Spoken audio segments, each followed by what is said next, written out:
Bingo, bango, bongo. Welcome back to Countercast. How are all you vital idols doing? Oh, and look at that. We got a couple more to add.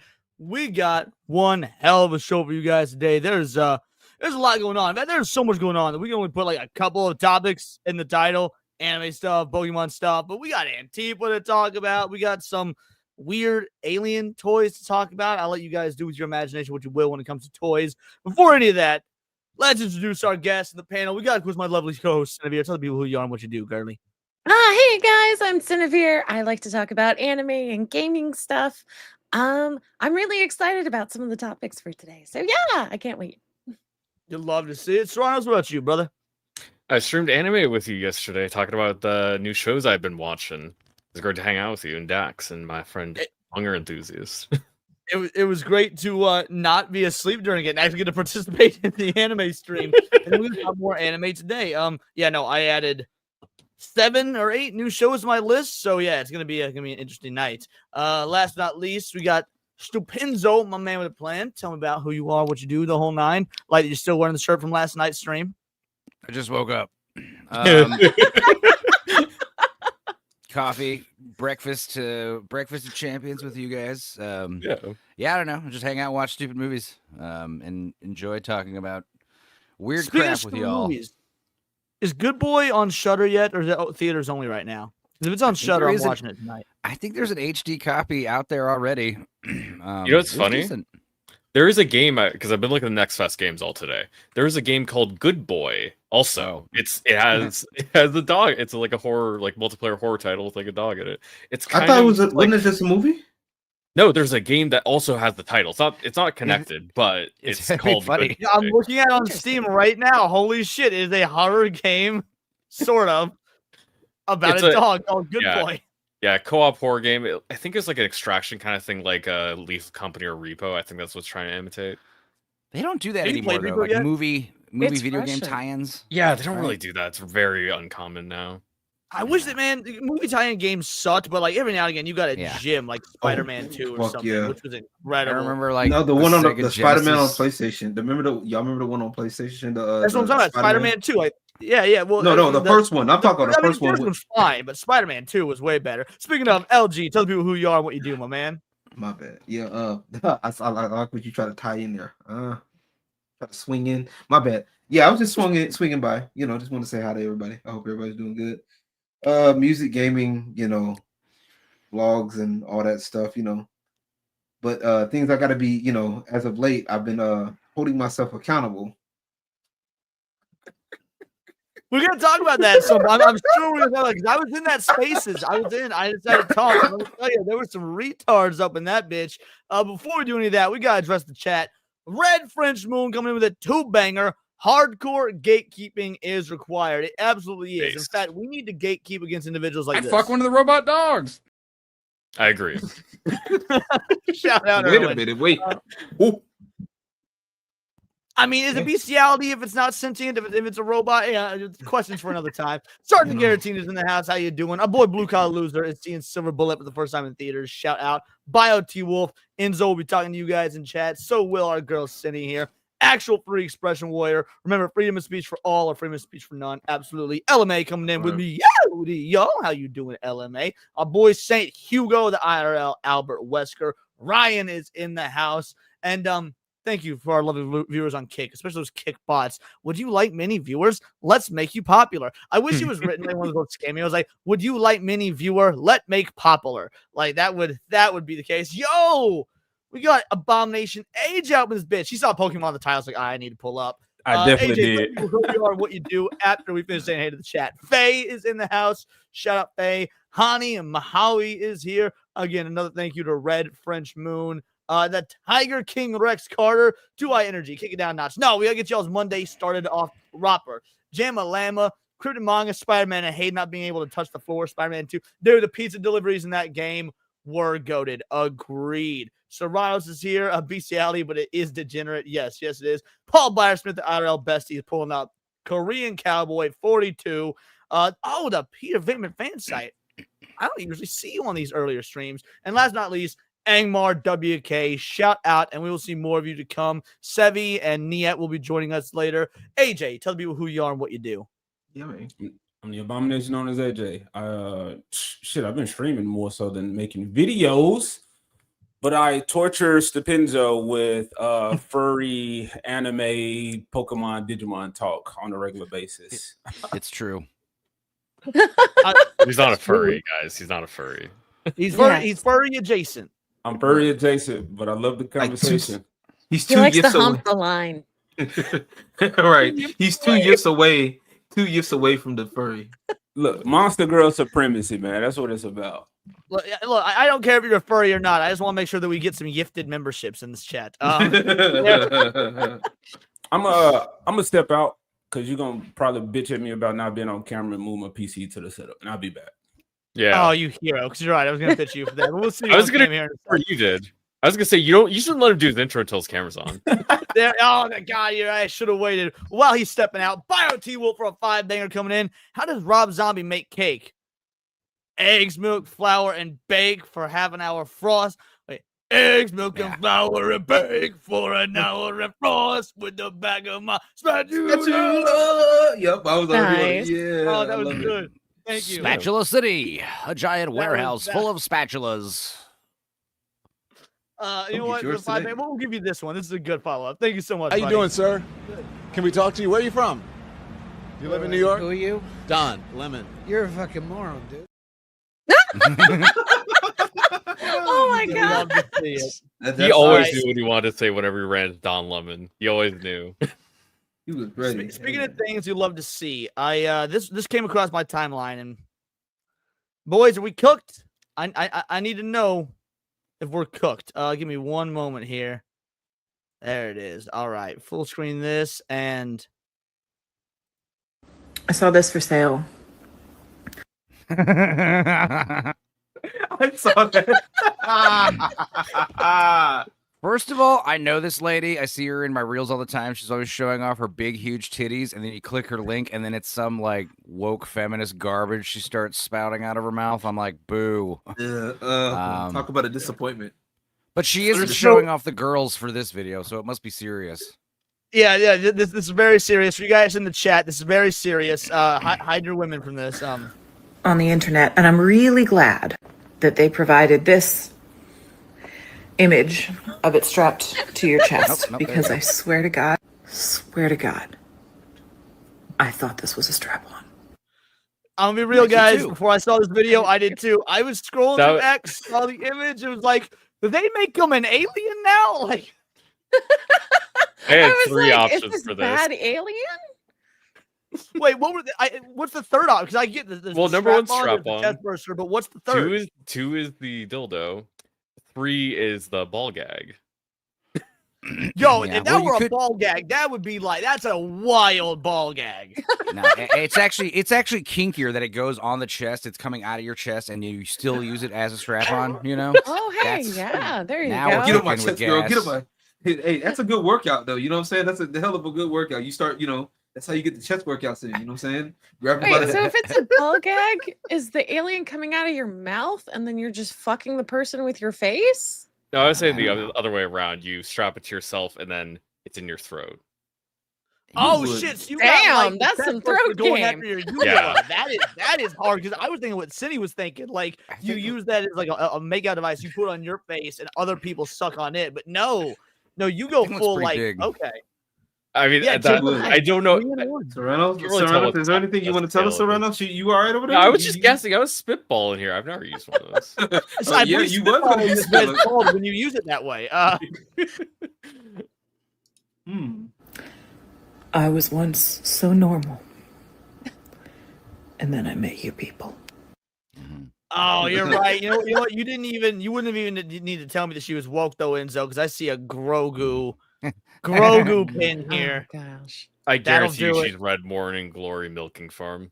You mean she's read this gem right here? This Everyone's reading it. What are you talking about? Piece of cinema, or well, it wouldn't really be cinema, but you know. Could what you, I mean. could you flip to a random page and just read like a few sentences? For a $10 super chat, I will. For a $10 super chat, I'll flip to a random page and I'll read. I will read some sentences of Morning Glory Milking Farm. There we go. So yeah, that's our daily dose of whatever the fuck that was. Just the interesting things I see. And let's be real. We all know a girl that would use that. We do. Vex Electronica would absolutely use that. You know what? No I comment. see it. All right, let's get Don't in. talk about her husband like that, dude. Mm. I want to wait for AJ before we talk about Pokemon. So we'll talk. Let's see. We'll go over this first. This will be Oh wait, relatively no, short. you wait. Biowolf. One Biowolf second. did it. Bio T Wolf says, Yes. "Do it." All right. First, let me play you a clip, and then we'll. You can't keep getting away with it. Oh, shit. All right. Let's see. What was that? Page It was number- Irwin thing. Can't keep getting away with it. Let's see if I can find some smut. Give me a sec. No, you just ran the page. You just ran the page. Oh, with a just couple random page. sentences. All right. Random page. Random paragraph. I've See been what we're divorced for talking about about 2 here. years now. Just haven't had the damn thing taken out.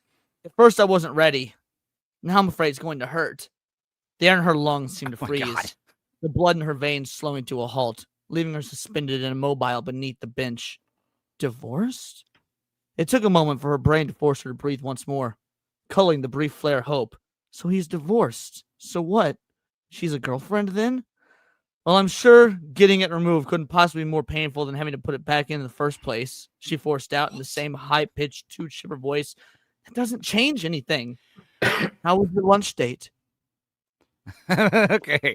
I love how I have more questions than answers. I wanted That's more great. smut. What they're talking about, because I saw a little bit, like she went ahead, read a The little nose bit of ring. it. Yeah, the nose ring. It's basically Mm. their marriage vows. Yeah, the bull nose rings. That's how Yeah. they do marriage in that Minotaur universe. So yeah, shout out. Thanks. Thank you very much. For banger to do that. I guess that'll be a rule. For every 10 banger, I will just flip to a random paragraph or random excerpt. All right. That's funny. That's hilarious. Let's talk about Antifa. I just want to get y'all's thoughts and opinions on this quick little video. My boy Wyatt shared this, and obviously there's been a lot of talk as of late about Antifa, whether or not they're a real group or whether or not this is, Donald Trump is using them as an excuse for authoritarianism.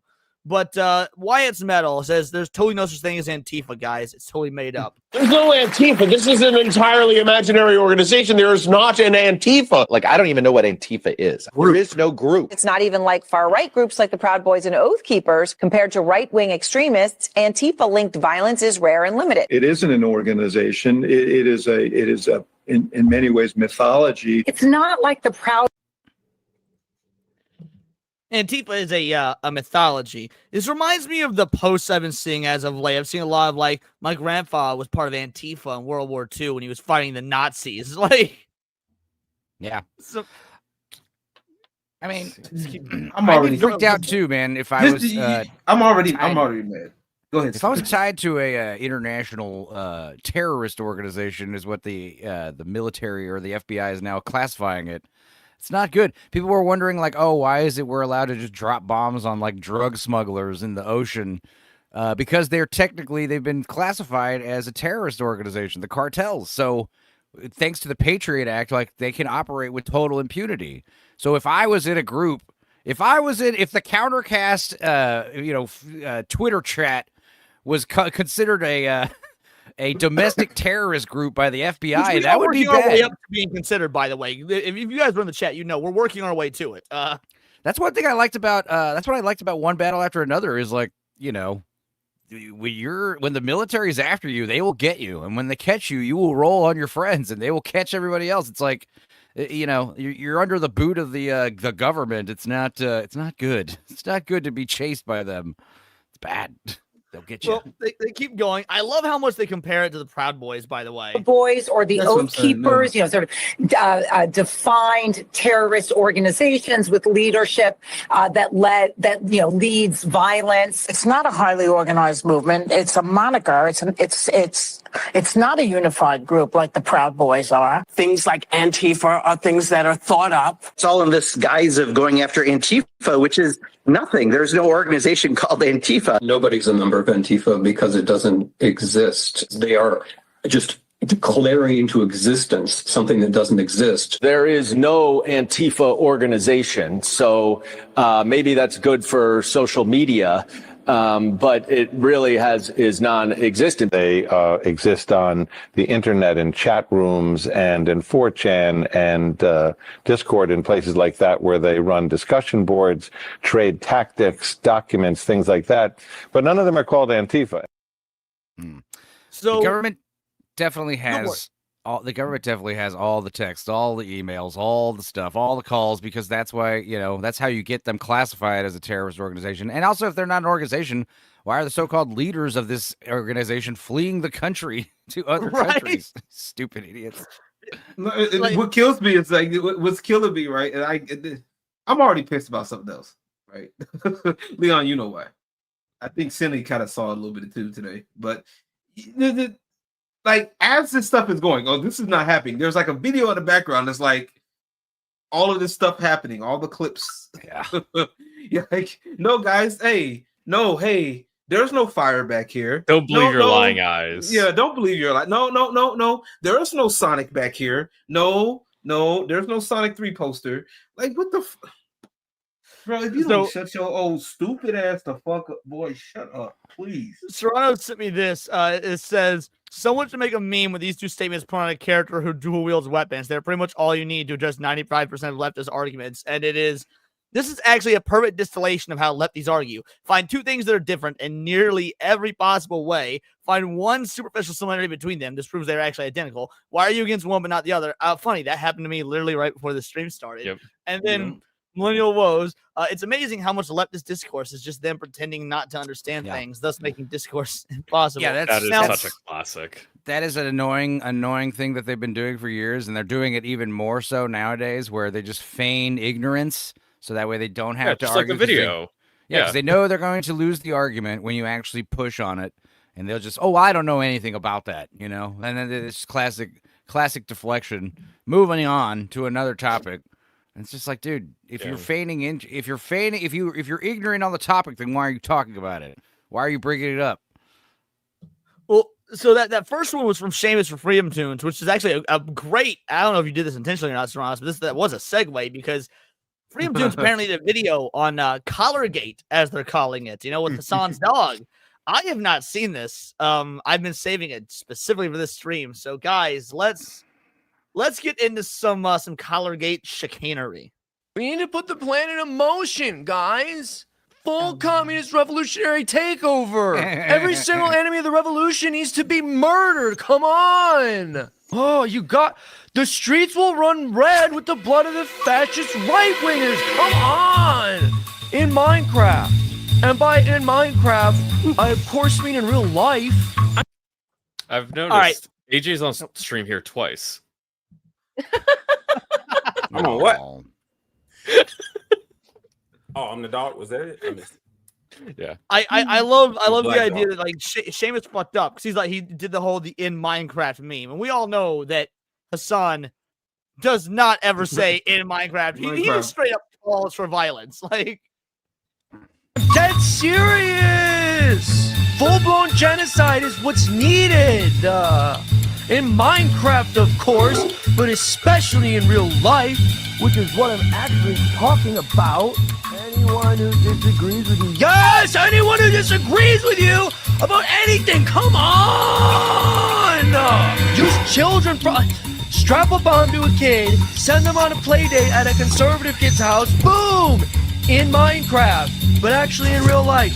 You know what we need to do to win the revolution? We need to violate Twitch's terms of service. We need to spend every day violating Twitch's terms of service harder and harder. I love inciting violence against the law. In Minecraft... The build-up has been insane. The music is really doing some heavy lifting here. Now the dog fucking taking breaths like, all right, I got away with this. I can do the next one next time. Let me get the fuck out of here.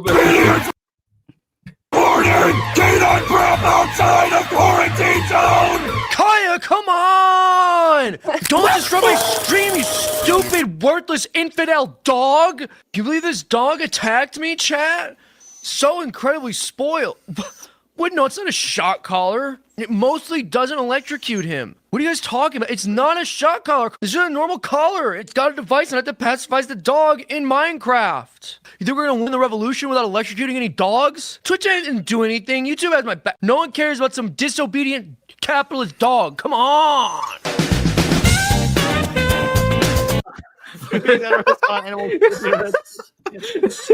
That's funny because that's exactly what it'll take. Oh my goodness, that's funny. All you guys all together, what? Hold on, hold Kaya's on. bill. Yes.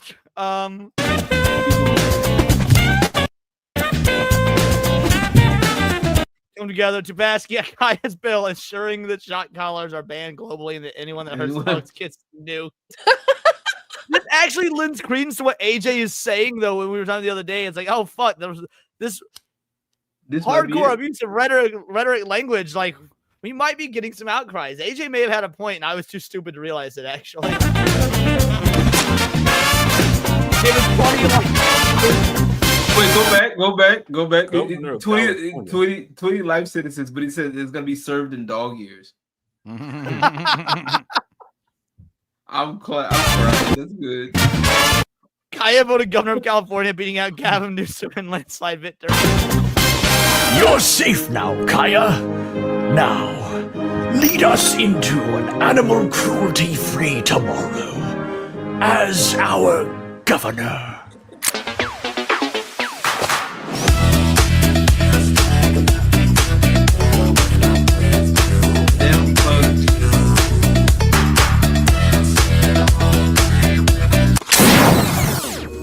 Hey everybody, we're making a full.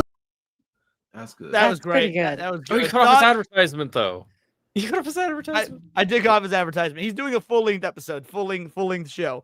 But yes, that was glorious. Roundtable thoughts. AJ, we'll start with you. Is this warranted or is this too far, even if it's for comedy? What are your thoughts? No, it was clever as fuck. It was funny.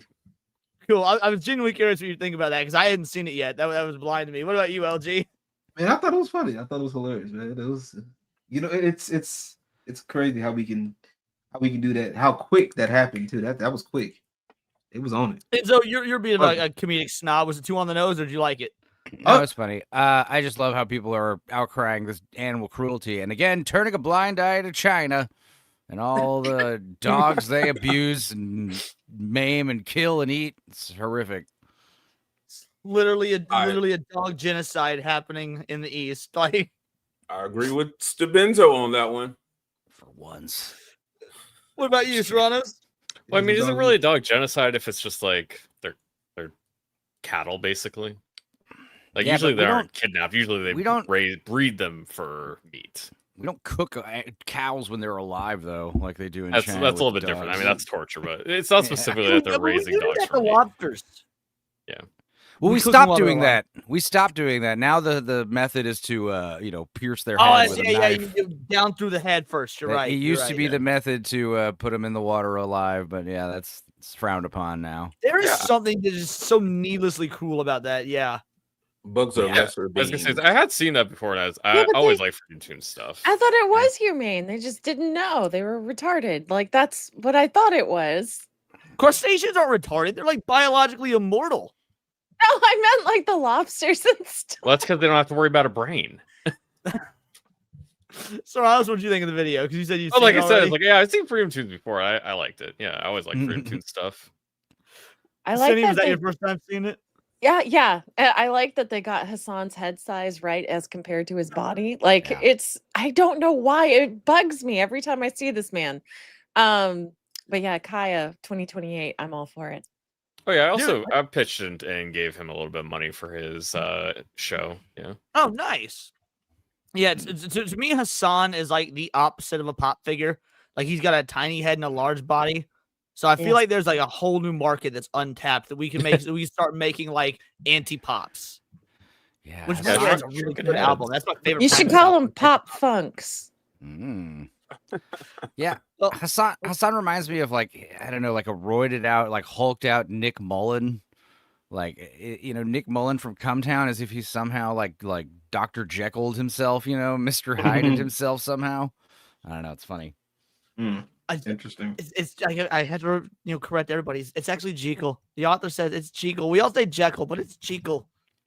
They have the incorrect interpretation on the English language. We should probably just hang them instead. Well, didn't the guy who created GIF say it was actually pronounced GIF? That's true. It's pronounced GIF, and I disavow that. You know what? We don't care. Fuck the guy who wrote Dr. Jekyll and Mr. Hyde. What does he know? He doesn't know shit. Is there anybody on the panel that says GIF? No. I mean, peanut Thank butter. God, I would have ejected you so fucking hard. All right. Just as peanut butter. Right. You'd have ejaculated on them very hard.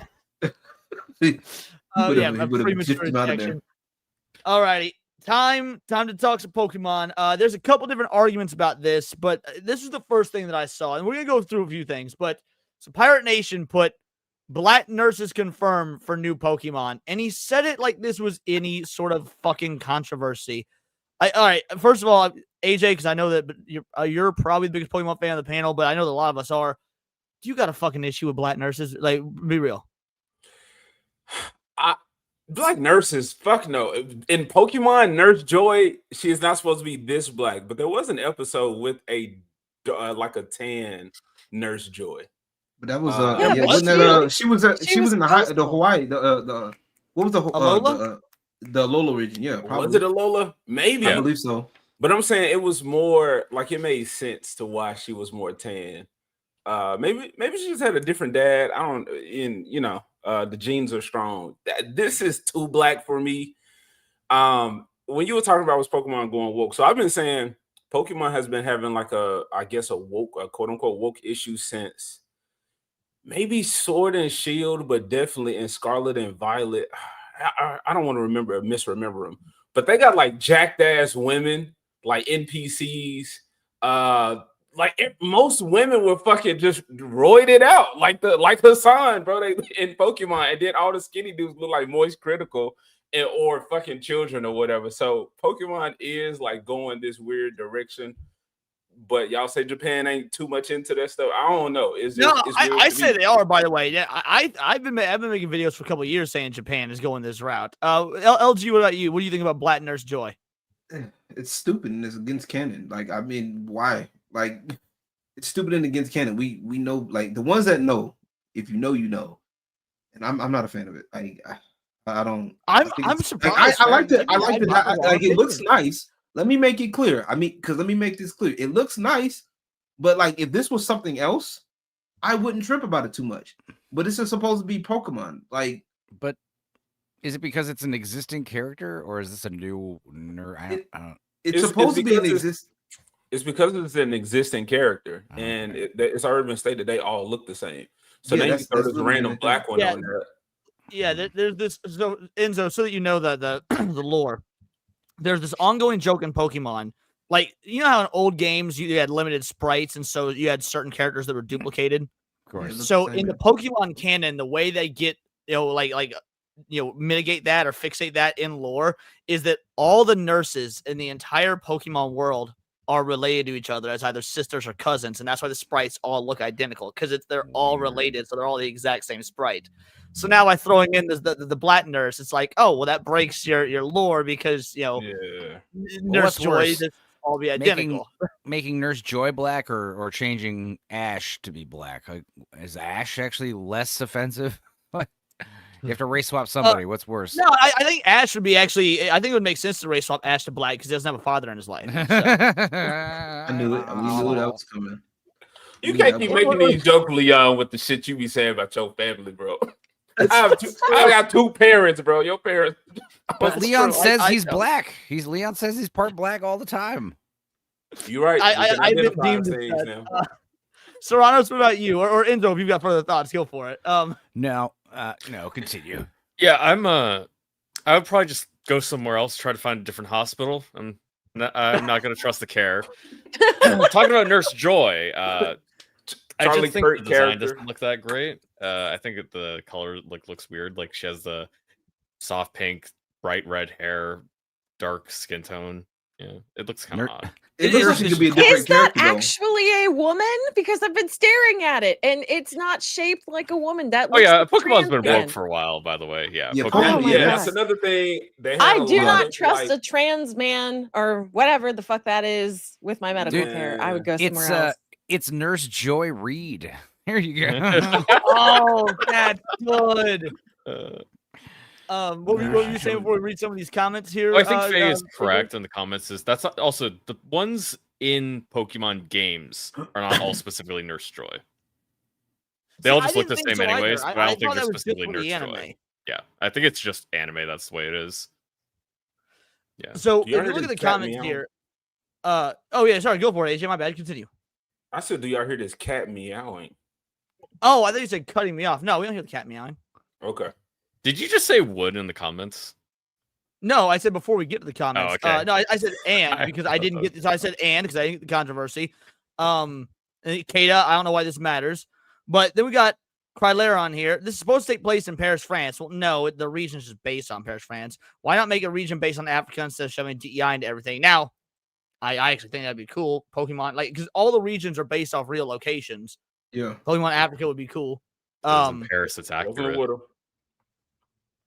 Going to the hospital as a black woman, I see there are no black nurses or doctors. You're in the hospital, not jail. That's pretty brutal. That's Nintendo's suing power on the ground so they can put crap out like this. That's a good point. Yeah, the devs really just, gradient tool, paint bucket tool.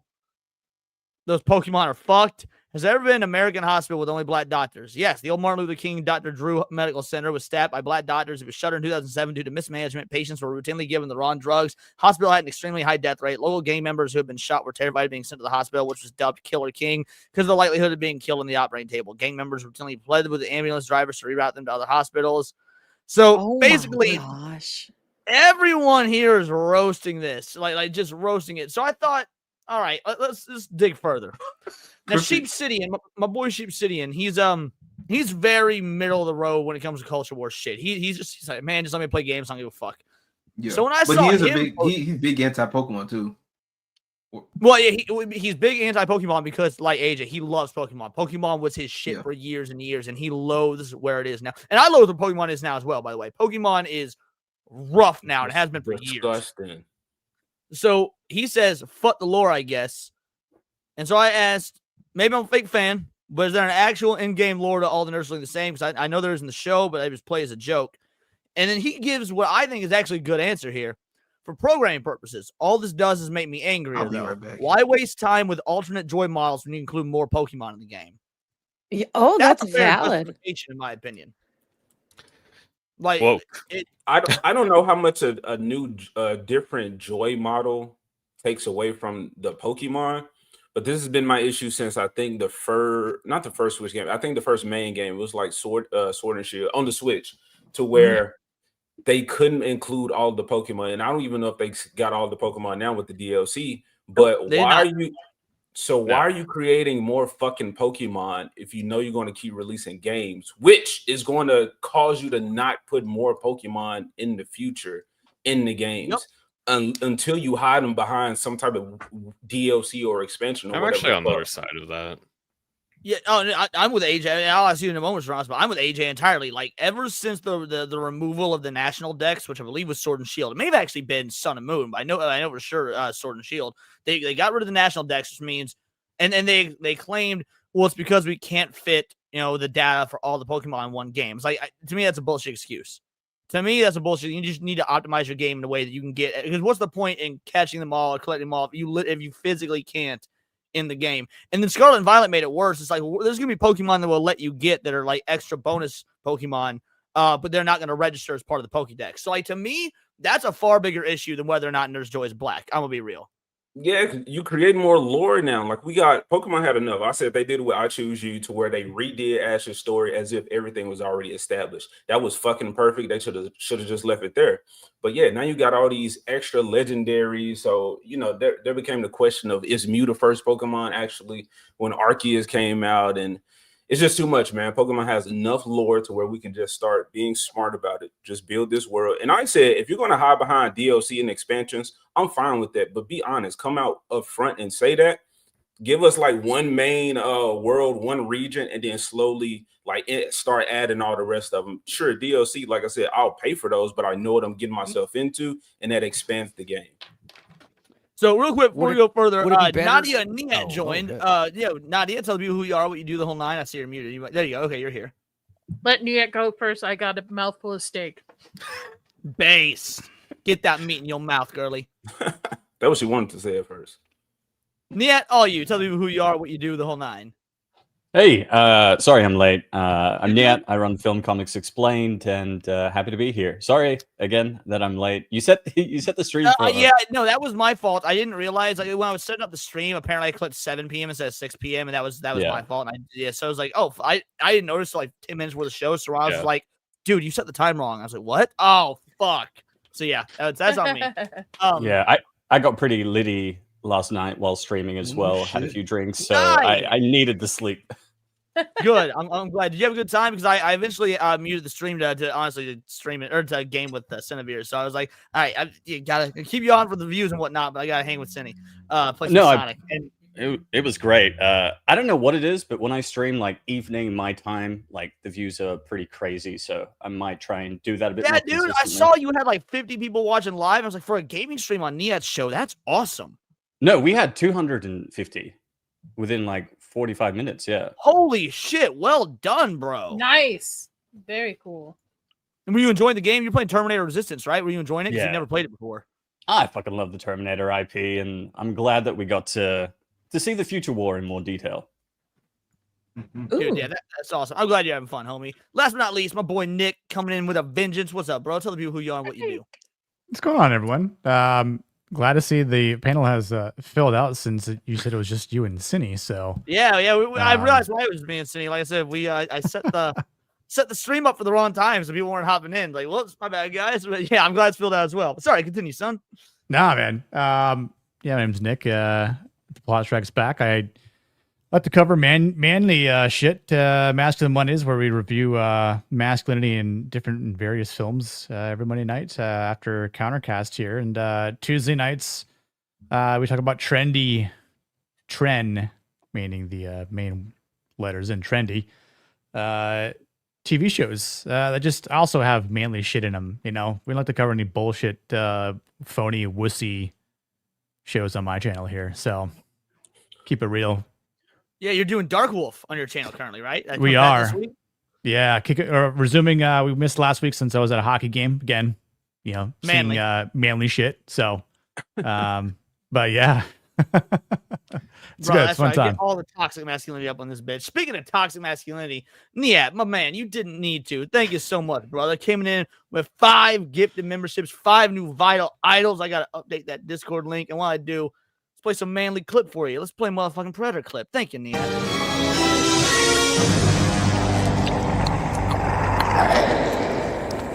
One ugly motherfucker.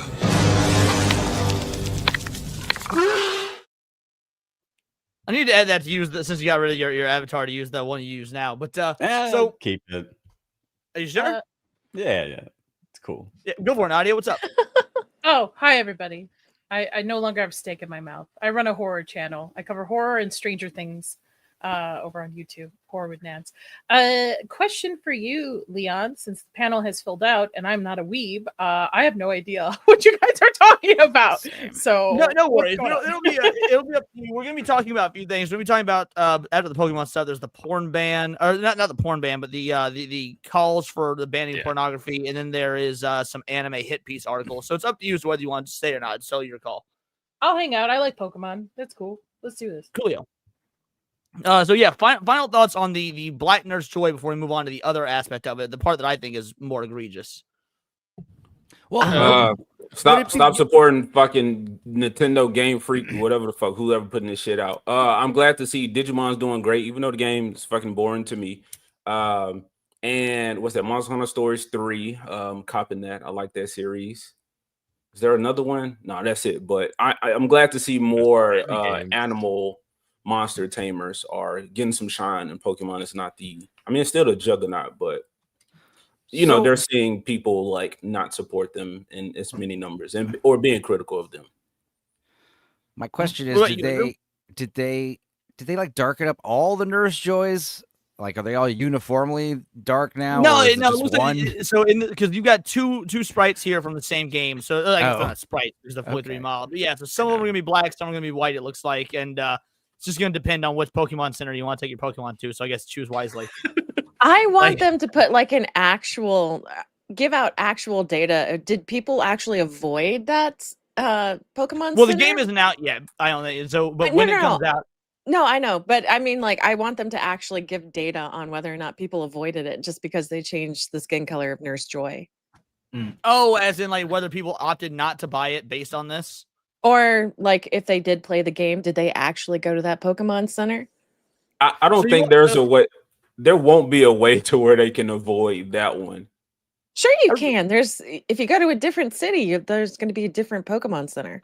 So you're only in Lumiose though. But Lumiose is huge, so there's going to be different. Okay, well then it would be different like blocks. It'll be wild if Nintendo does have like if she is in the ghetto part of like Lumiose, like only that one. But like they unintentionally do it. I'm gonna say something about that, but you won't be able to avoid it. You gotta go to the black one. Your Pokemon only gonna be healed like 3/5 of the way. I was gonna say there's a chance for the. I was gonna say there's a chance for the Pokemon to just return fainted. Yeah. What's the issue with Nurse Joy? Why is there an issue of her being switched to black? Well, that's we're debating on whether there is or isn't. Because like I'm of the opinion that I don't think it matters. I think it's stupid that people are complaining about it because it's like my Wish Obsidian here. He made the argument that they're focusing on the wrong shit rather than race swapping his existing character who's always been white and there's been a lore reason for it. They could be putting the effort into making the games better because Pokemon games have sucked the last several years. Other people are throwing a fit because race swap, woke, black, the whole nine. Yeah. And I'm just like over here like I'm with Sheep City, and in that I'm gonna be real. I think Pokemon's got so many goddamn issues in terms of how the games have been as of late that I don't care about Black Nurse Joy. Especially for the newer Pokemons that Chris has showed me, their design sucks. Like the newer ones, so like maybe focus on building your lore that way. I don't think gamers are really going to care about if Nurse Joy is white or black. Actually, they will because this is an established plot point like way back in the 90s, like when they first came out. So it's going to bother people. It's going to actually set them off and not want to buy the game because they're changing the lore. Because on top of the already problems, on top of the other problems that's already happening with Pokemon, on top of the problems you already got, and then how I say about the sprites, how like they're favoring these big buff ass women, and they're outnumbering the males. None of the males are buff besides maybe a construction worker or a bodybuilder if they were even there. But like even the main characters, that thought from AJ because that actually goes into the next point. So is this the new game? I'm sorry. Is this the new game that's releasing this week? Is this what? Yeah, Pokemon ZA. Yep. And so boys can wear skirts and short shorts and thigh highs. There are no gender lock outfits. There doesn't seem to be any actual skirts. So this is a male character wearing female clothing, and I find this to be far more egregious than Black Nurse Joy. I find being able to dress up because the games. Trainers in these Pokemon games are kids. They're 11, 12, 13, whatnot. And that's an issue I've still had. My bad, Leon. My bad. No, go for it. I disagree with you on that point. I think majority of the group buying it is millennials, but let's pin that and let AJ go first. So the reason I would say, since the first game, we've been locked in as a 10-year-old. And I'm like, all right, whatever the fuck, But in the recent game, you go to a school, which it was a downgrade from Sword and Shield. But Scarlet Violet, you go to a school. Which made no fucking sense because you're enrolled in a school, but you don't have to do any of the fucking courses, and you can like beat the champion and do all this shit before you go to your first, like before you end the semester or whatever. But you go to school with fucking toddlers and elder people, so it's like the range of ages in this school is so vast. Why the fuck am I still stuck as this goddamn kid? And as far as the outfits, you were stuck in a uniform. That's weird. But because I'm gonna ask this.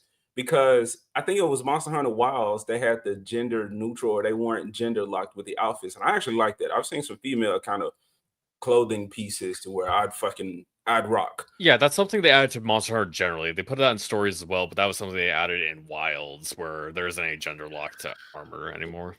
So it looked cool in Wilds for reasons, but in this, I don't know. I guess because it's so modern as opposed to monster armors that you see in like Monster Hunter, this is just like actual instead of being fantasy, it's based more on reality. And there's the issue that I have is that again, you're playing as kids, and you've got the opportunity. Now there's clothing, gender neutral clothing exists in real life, unisex clothing exists in real life.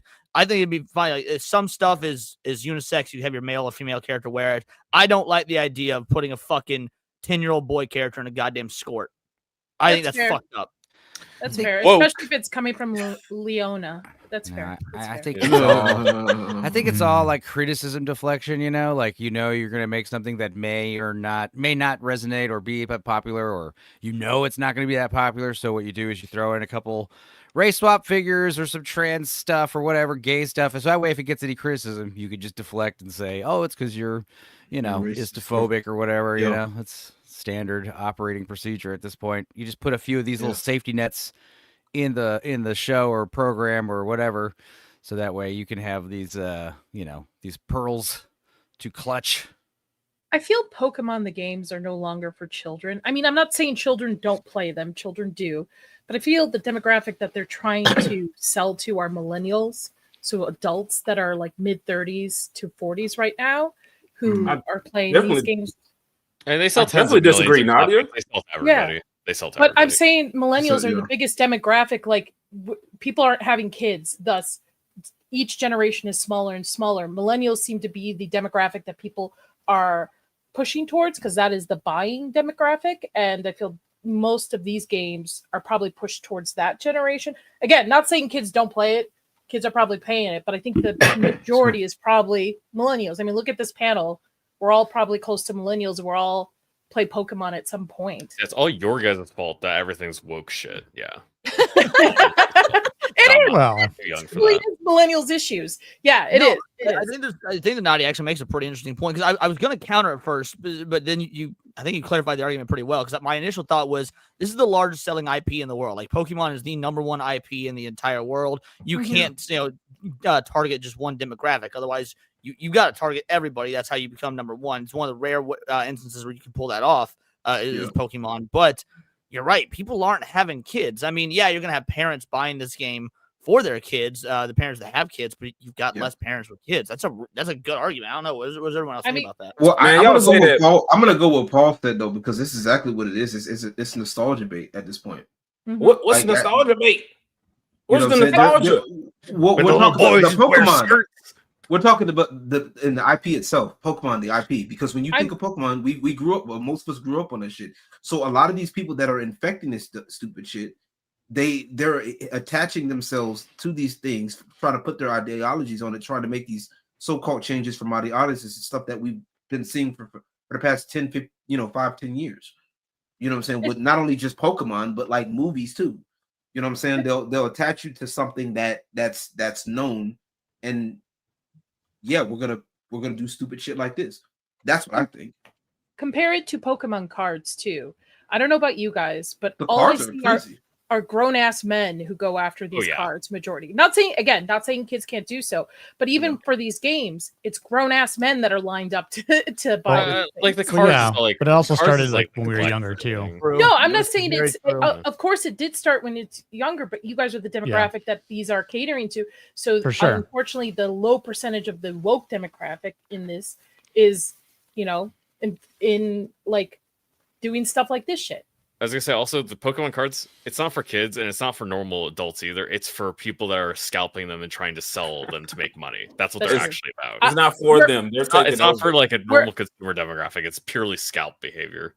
We're handing them out for Halloween. We're handing out the Halloween packets for Halloween. So I did that a couple years ago actually. Hand out the Halloween packets of Pokemon cards and Twinkies. Wow, Twinkies and Pokemon.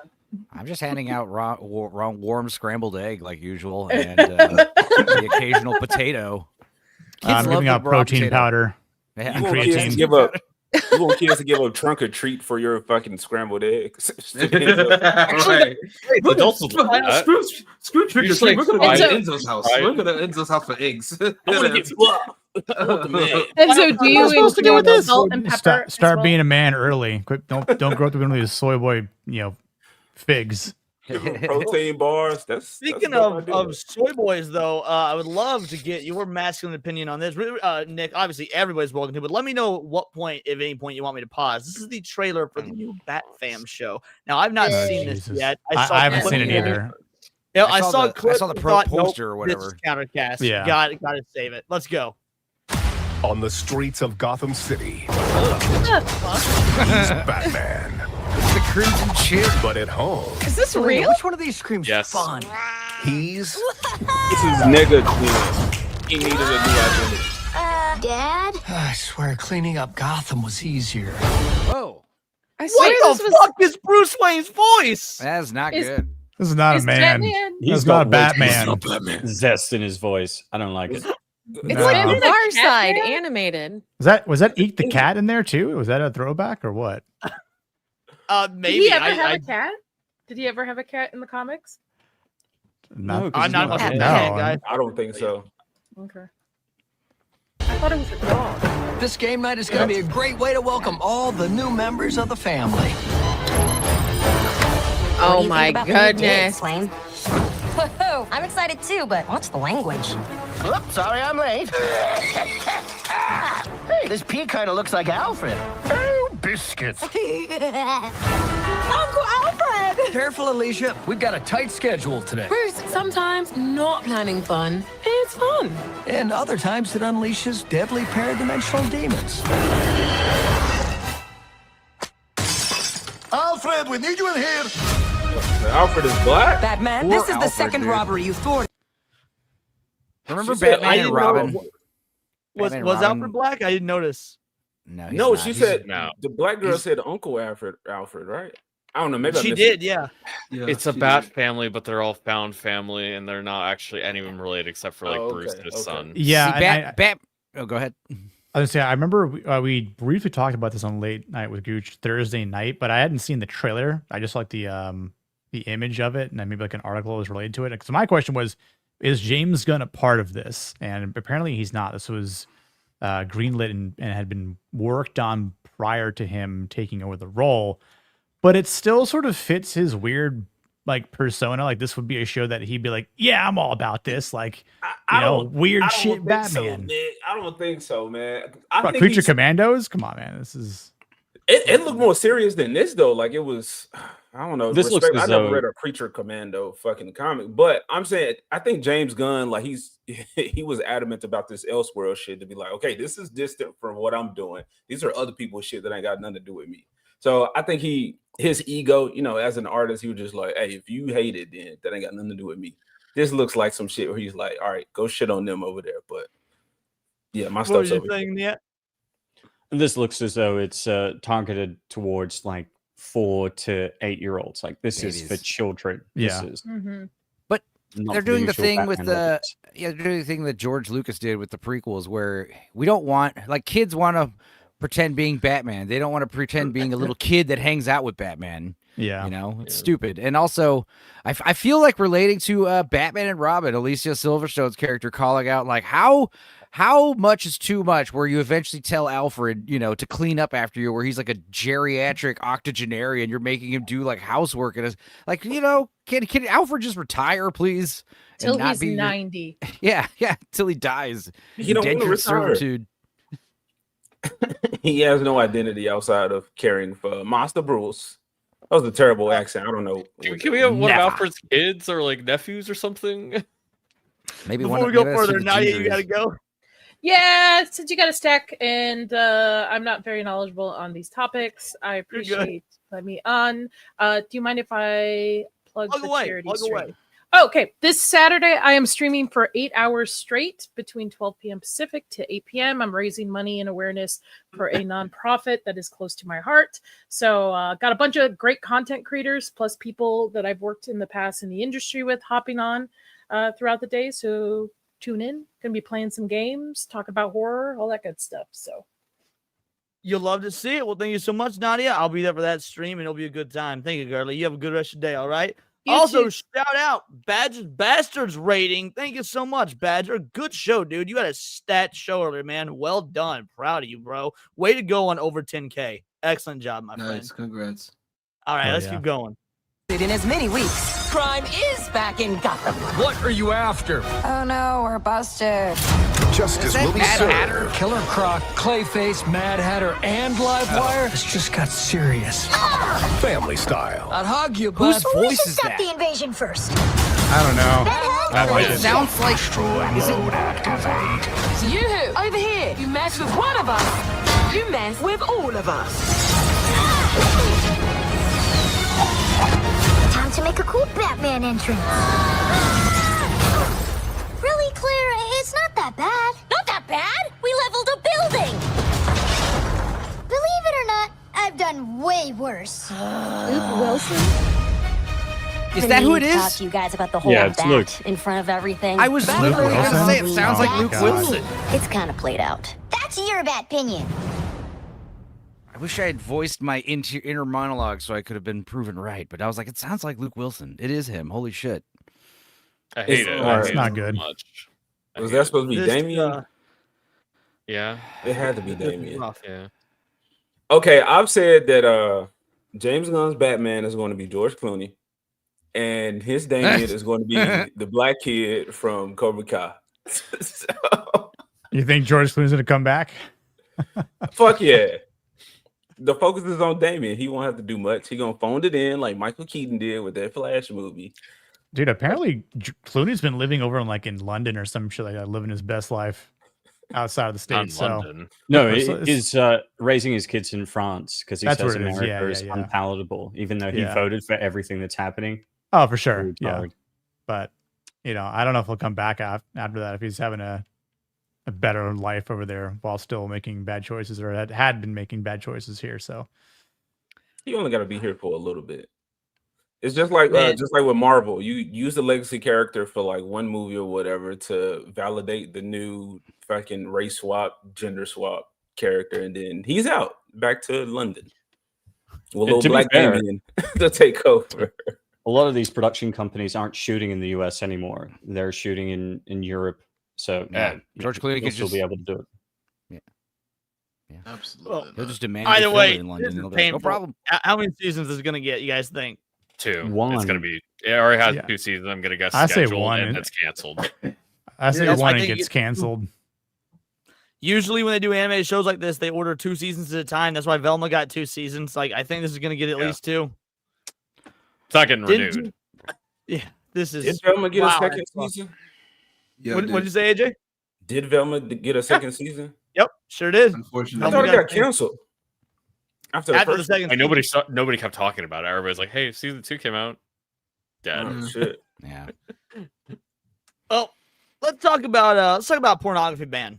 So this was sent to me by what was so funny about that? I'm sorry. It just went from was really interesting bad game transition. decision, really bad animation decision to, hey, so bad porn ban decision. Well, yeah, frankly, I mean, I would almost rather talk about banning porn than that Batman show was that bad. Real quick, shout out Girthy Banana for a $1 super sticker, and it is of course a banana. Thank you so much, Girthy Banana. So this blew up, and so this is commonly. First of all, does anybody follow this account? What do you think of it? So I've seen them off and on. I've seen a little bit of them off and on, and I didn't really give it much thought.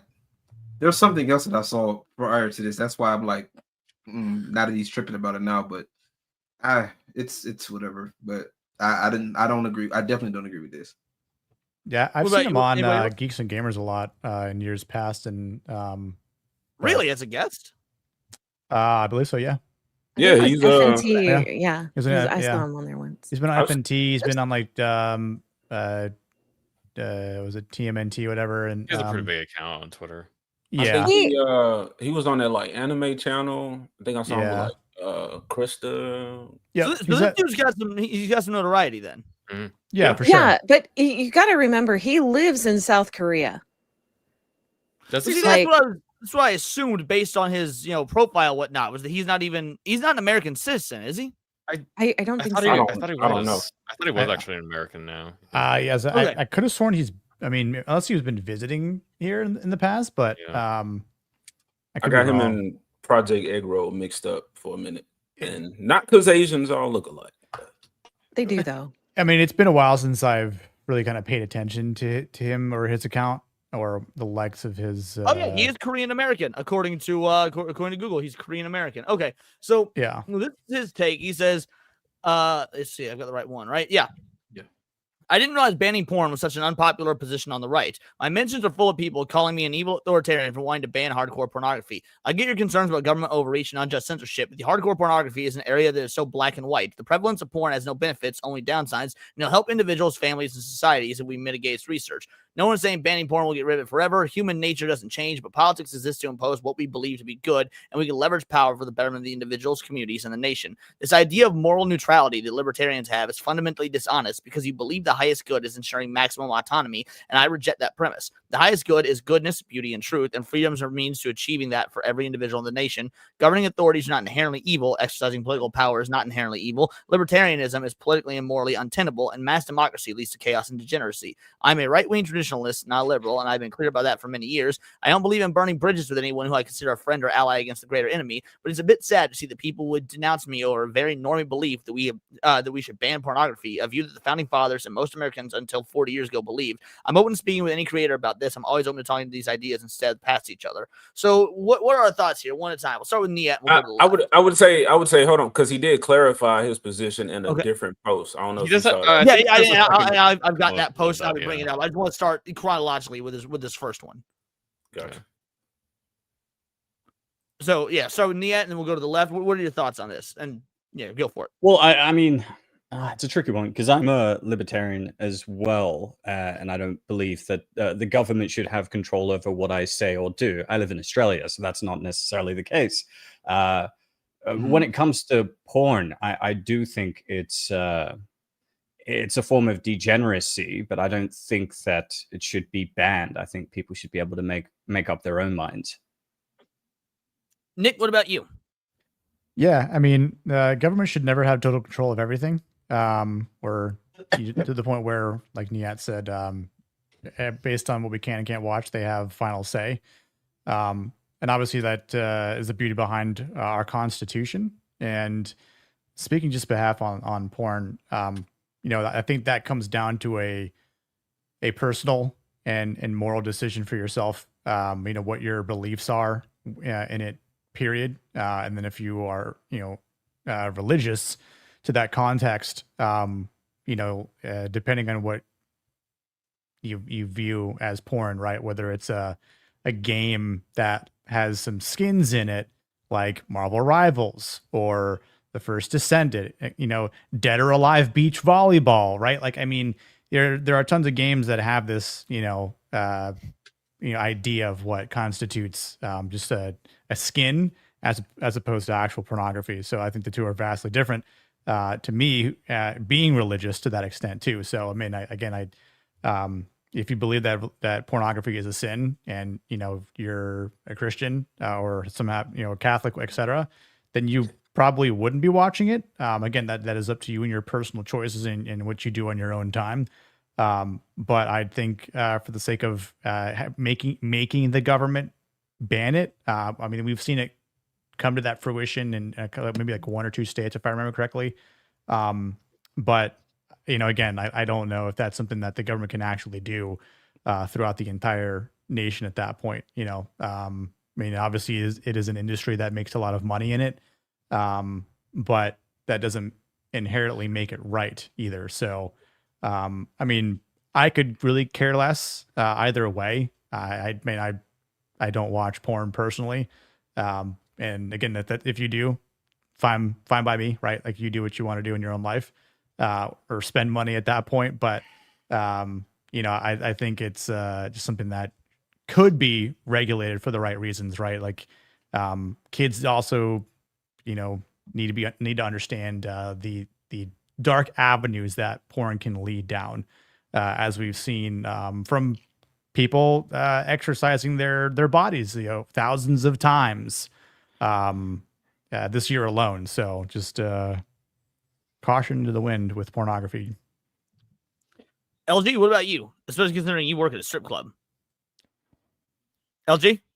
Yeah, my bad. I'm sorry. He doesn't have his headset on. I was looking at porn. My bad.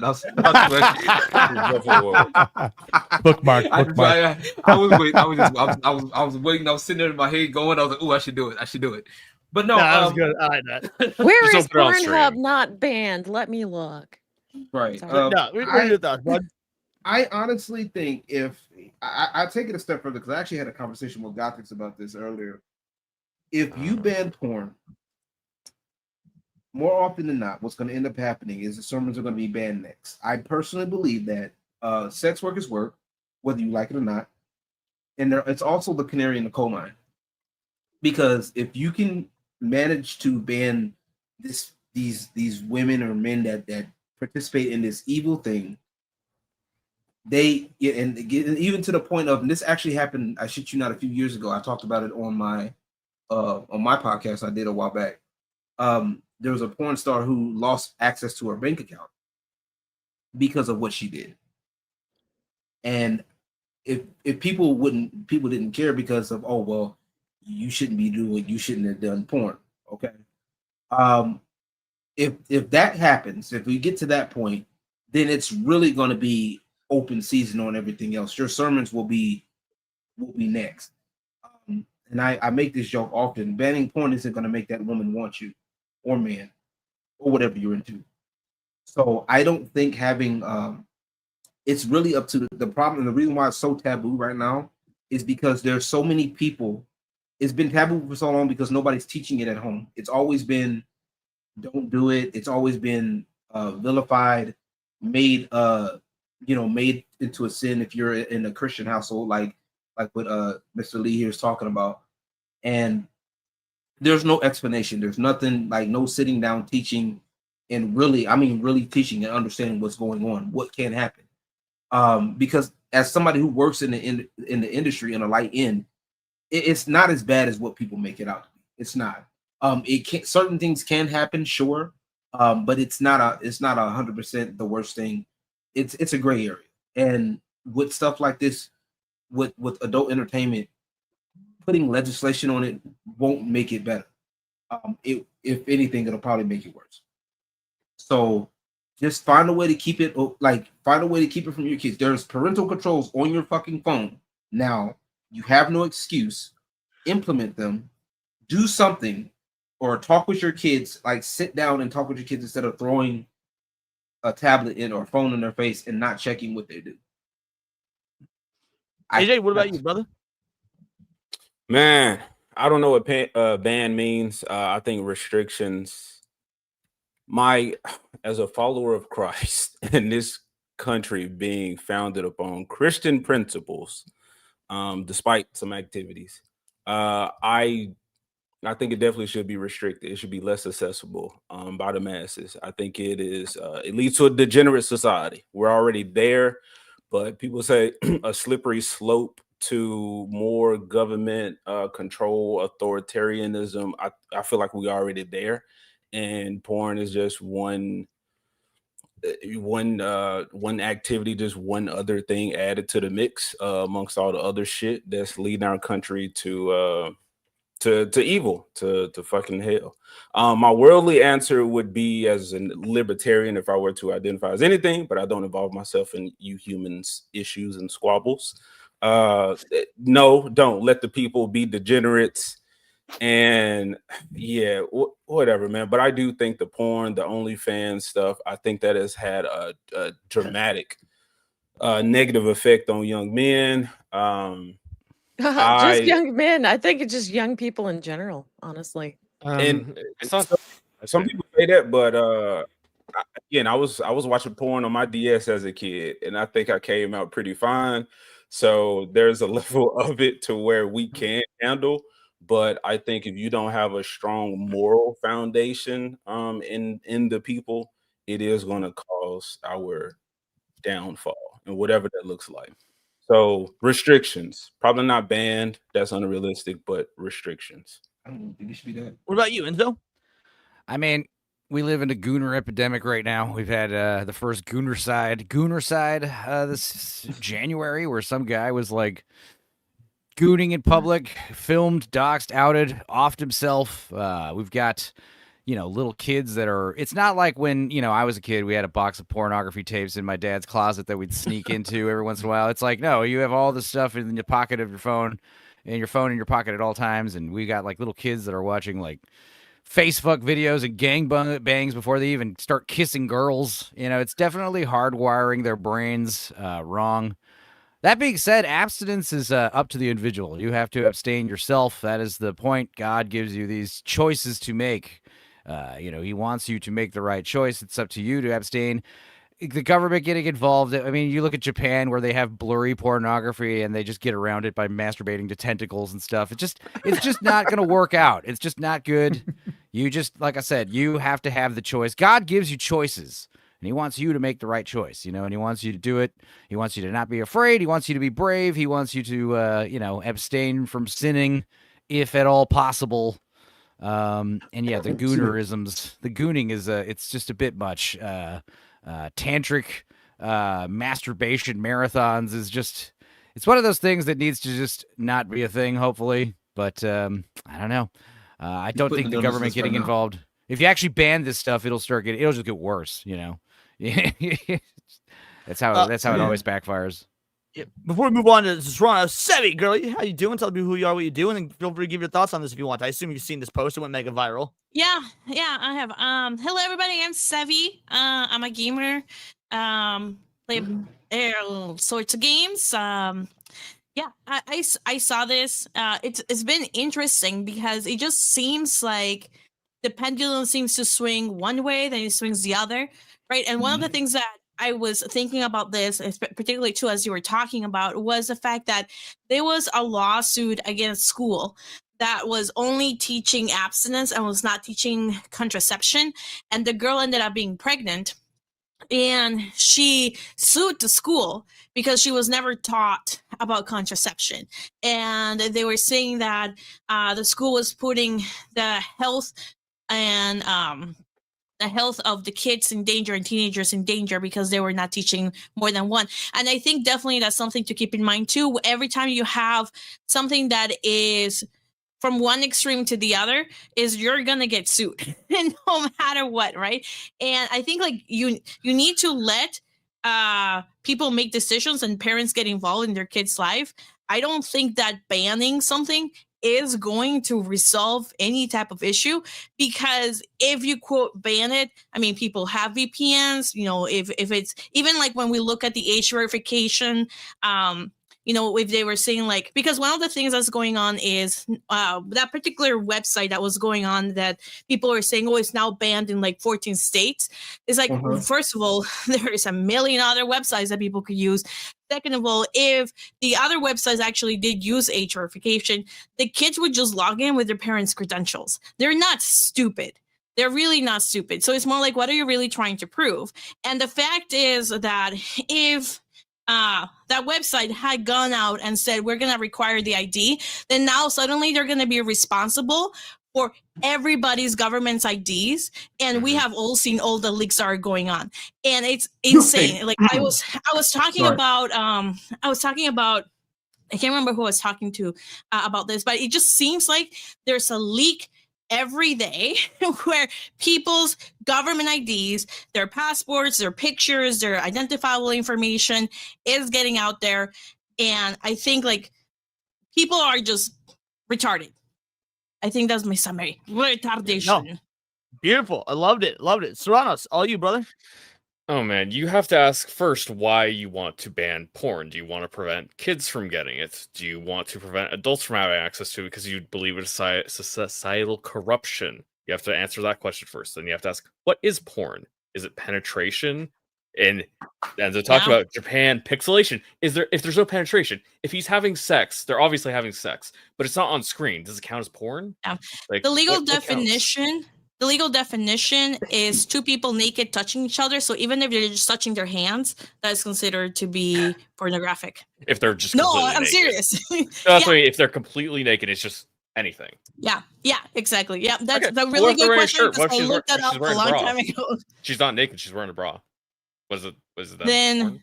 that's not considered to be porn. That's just racy. Yeah. So yeah, if she's they could be having sex and she has a bra and it's not porn. See? So yeah, that's another thing. You want to legislate banning porn. What are you talking about? Because he also later, you'll get to it, I'm sure.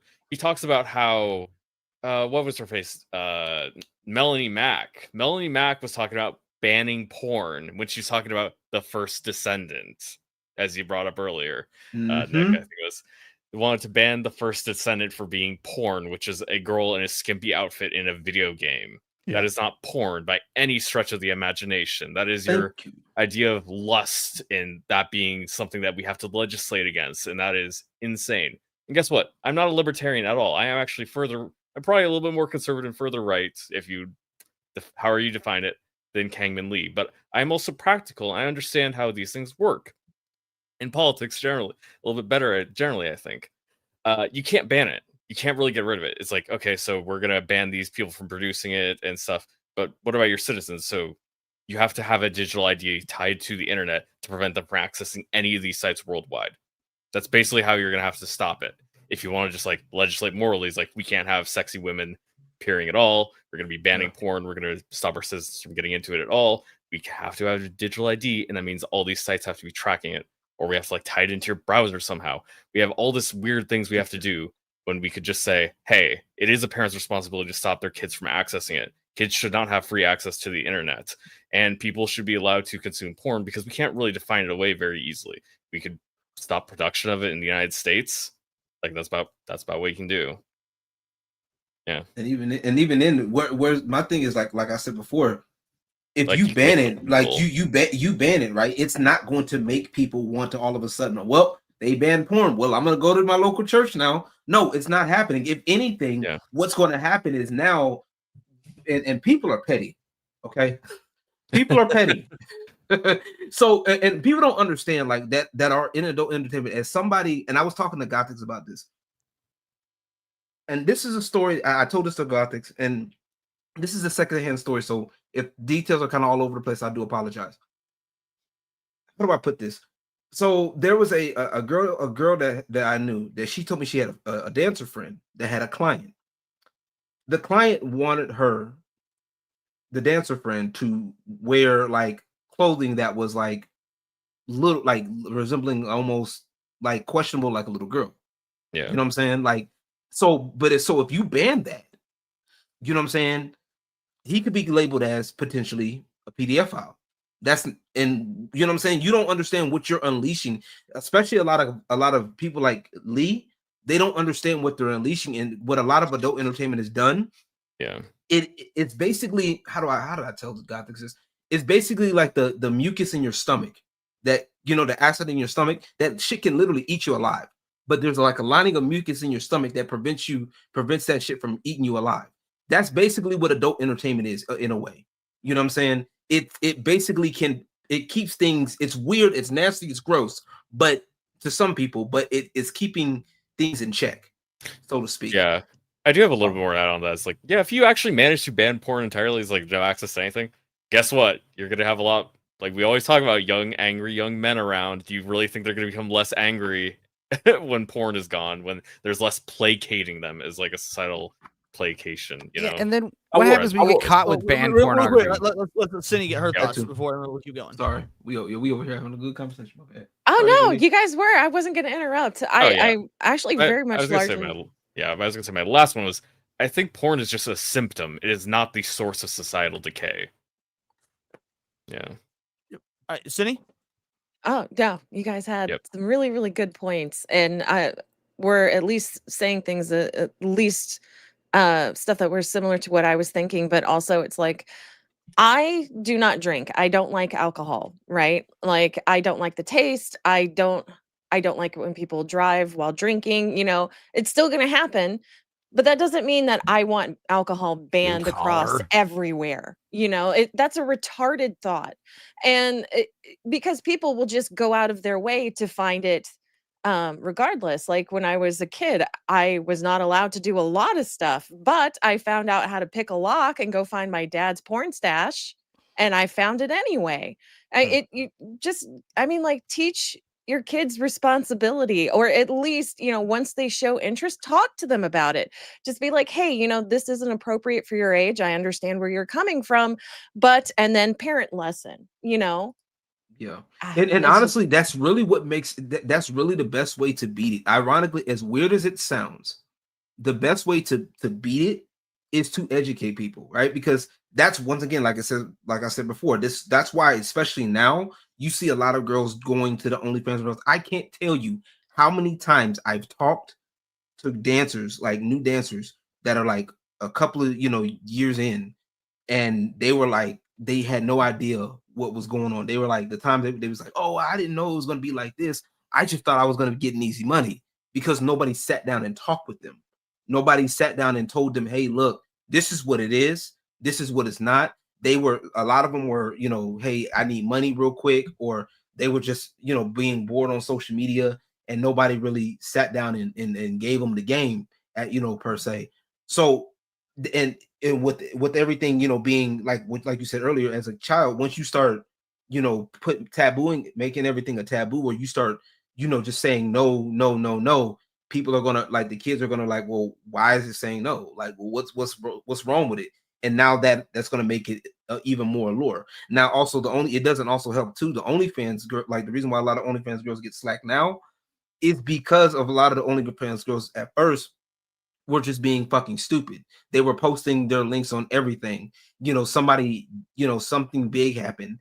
There was like an OnlyFans girl. Y'all remember when it first started, when OnlyFans girls were putting their links on shit, like something big, big happening in the city, like, oh, some person got shot, or sorry for the person that got shot. Check out my OnlyFans type shit. And that was happening. That when that started happening, I was like, what the fuck, Yeah, exactly. Yeah, right. And then and then everybody kept and then they kept doing it, and people kept seeing it. So now now people are thinking, okay, well, OnlyFans girl, you don't even have to do anything. All you have to do is have an OnlyFans link now, and all of a sudden they think the worst of you. You know what I'm saying? So y'all keep talking about kids, man. Go for it, AJ. Go for it. And I'll get my final thoughts before I move on to his explanation. Or people keep saying kids, man. My focus is definitely not the kids. Like, sure, but those kids could grow up to the creeps that we got right now. You talking about, like, killing folks over the OnlyFans and doing all this type of shit. I'm like, there's an issue with men in our country right now. You got them, like, simping for these chicks and spending their fucking life savings just to see a titty and all this other type of shit. I think, yes, porn is a symptom. We need to, I don't know, increase moral, less degeneracy and stronger. Start having more sex, actual sex. Yeah, have actual sex. Yeah, less sex, more meaningful connections with people. More of that, and that's not just a Christian take. I'm saying, like, I think for the good of our society, because everybody just craves sex. It just craves sex, and it just leads to so many problems. These killed babies that people want to talk about, since abortion is such a fucking problem. I'm like, all this, like, sexual, like, this freedom that people have, and just, like, I don't know, man, the romanticization of it, like, all of that shit's weird, honestly. And I understand y'all don't want government involvement. Sure, I don't either. But what are the possible solutions? I think with all these issues. Before we get to a possible solution, AJ, because I think you brought the government point, and that's, maybe no one else said it because it just didn't come up or whatnot. But my belief is that the major push we have for these porn bans and whatnot is there is no moral justification for it, or there's not even there's attempts at a moral justification, but it's a guise, it's fake. I think this is the right, just flexing to show how much power they have, how much power they've gotten since the Trump administration came into power and won. Like, I truly think, like, these are the same motherfuckers that flew on Epstein's plane and raped 14-year-old girls. They don't give a fuck about porn. They just want to prove to the left that we are in control now. We have the power. That is what it is, in my opinion. A lot of the things. Go ahead, baby. Yeah, go for it, Sebby. A lot of the things that you see, like, say, for example, Collective Shout, right? A lot of the things that they're speaking up against porn, they frame it in two camps. One is they wanna isolate children and restrict their access, which, first of all, that seems to be like a parent issue, right? Because the parent needs to be more involved. I know my parents sat me down and talked to me about everything when I was a kid, and they, they were very upfront, they're very transparent, and it was good to have that information, right? Instead of hiding it. So one, that's a parent issue. And then two, the second got off good because your parents were transparent, not a trans parent. Yeah. Sorry, you couldn't resist. Yeah, and then the second one really is about like they have this idea that porn is violence on women. It's really not, right? There might be some extreme play involved, but that's consensual at that point, right? Between whoever is doing that, right? But just that by itself does not motivate people to go kill each other, right? Or to go beat each other up, right? So I think like they're conflating two issues and they're just blowing it out of proportion, because no matter what, as a society, humans, we tend to be violent sometimes, right? That is what happens when you have a lot of people, particularly when you have a lot of anger issues. And I think like that's one thing to keep in mind, because I think like you asked, like, why do they want to ban porn? I'm assuming because that's the rhetoric that they're going for. And they're, again, taking a very extreme stance, in order to control and in order to feel that they're superior and in order to feel that they're the right people or, the good people, that are going to be cleansing society. I mean, the last time we talked about cleansing society, there was a war that happened there, What a funny mustache, man. Yeah, no. We need less humans.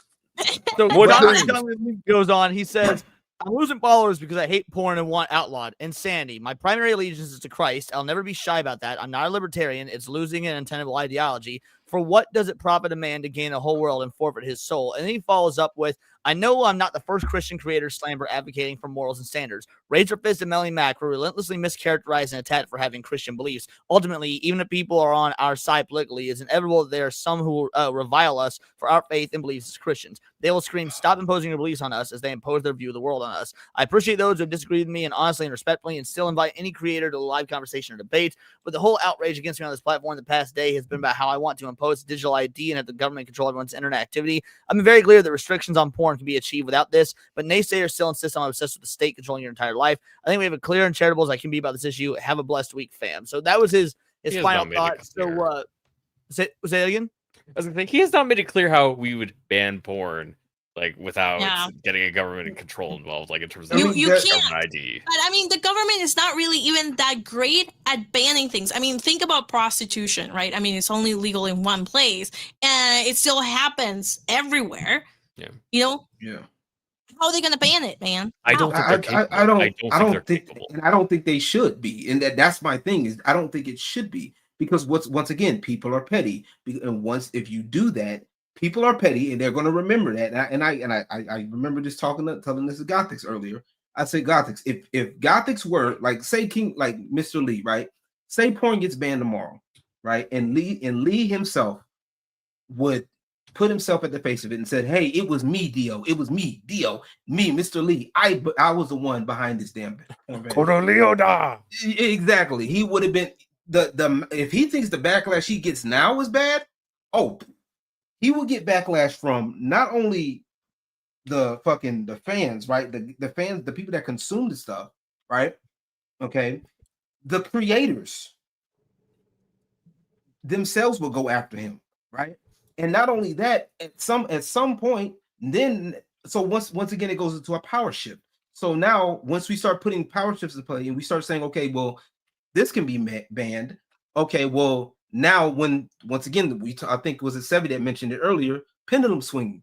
So when the pendulum swings back the other way, now we're gonna ban Christianity, which I don't think we should do that either. You feel me? I don't agree with Christianity. What, practicing a religion? Again, that's what this country was founded upon, but that's like, why would you ban one? Yeah. You have to ban religion altogether. I don't know. So what he's referring to, though, is like, for example, let me give you this example. There was this very big push before and I can look up to see exactly which administration had this push to keep religion out of everything because they didn't want religion to be talked to in the workplace, for example, or like anything other than church. If you talked about religion, then it was like, nah, like you can't, like you'll be stopped, you'll be kicked out of the place, right? And now with President Trump has been enforcing more laws for religion liberties and freedom of religion, where you should be able to talk about your religion in the workplace, and that is protected, right? So that's I think that's what he meant by the pendulum swinging regarding religion. Yeah. It's not like they're gonna ban religion. It basically is gonna limit your ability to talk about religion. Yeah, exactly. Real quick, because I know Nick has to go soon. So, Nick, do you have any additional thoughts on this? I was going to say in terms of like the comment that myself, LG, and Serranos made, like I was like, and Sevi clarified per the actual definition of what porn is.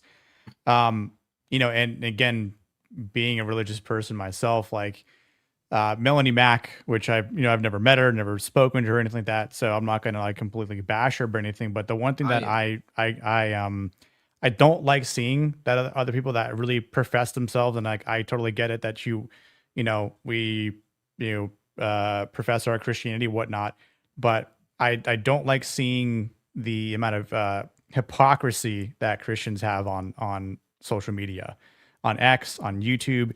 And the thing that bothers me so much with Melanie Mack is go through her X profile, see the type of skimpy shit she's worn, and by her own standards, that is pornography. She's worn bikinis and underwear and stuff like that you'd probably see a skin that's part of a DLC in The First Descendant or whatnot. So again, is she going to hold herself to those same standards? And I get it, she can delete those posts and whatnot, but if it's just a bathing suit, well, then how is that considered pornography? If I post a shirtless pic of myself in workout shorts that are, skies out, thighs out, right? Because you gotta let the legs breathe, right? People gonna start saying, "Oh, well, Nick, you're a Christian. You're promoting pornography on your channel and your YouTube videos because you just happen to show workout photos and videos." Like, but no, it'll be okay though because it's only you. You also let him finish. It's only a problem when I know you love the subject, LG. Let me finish.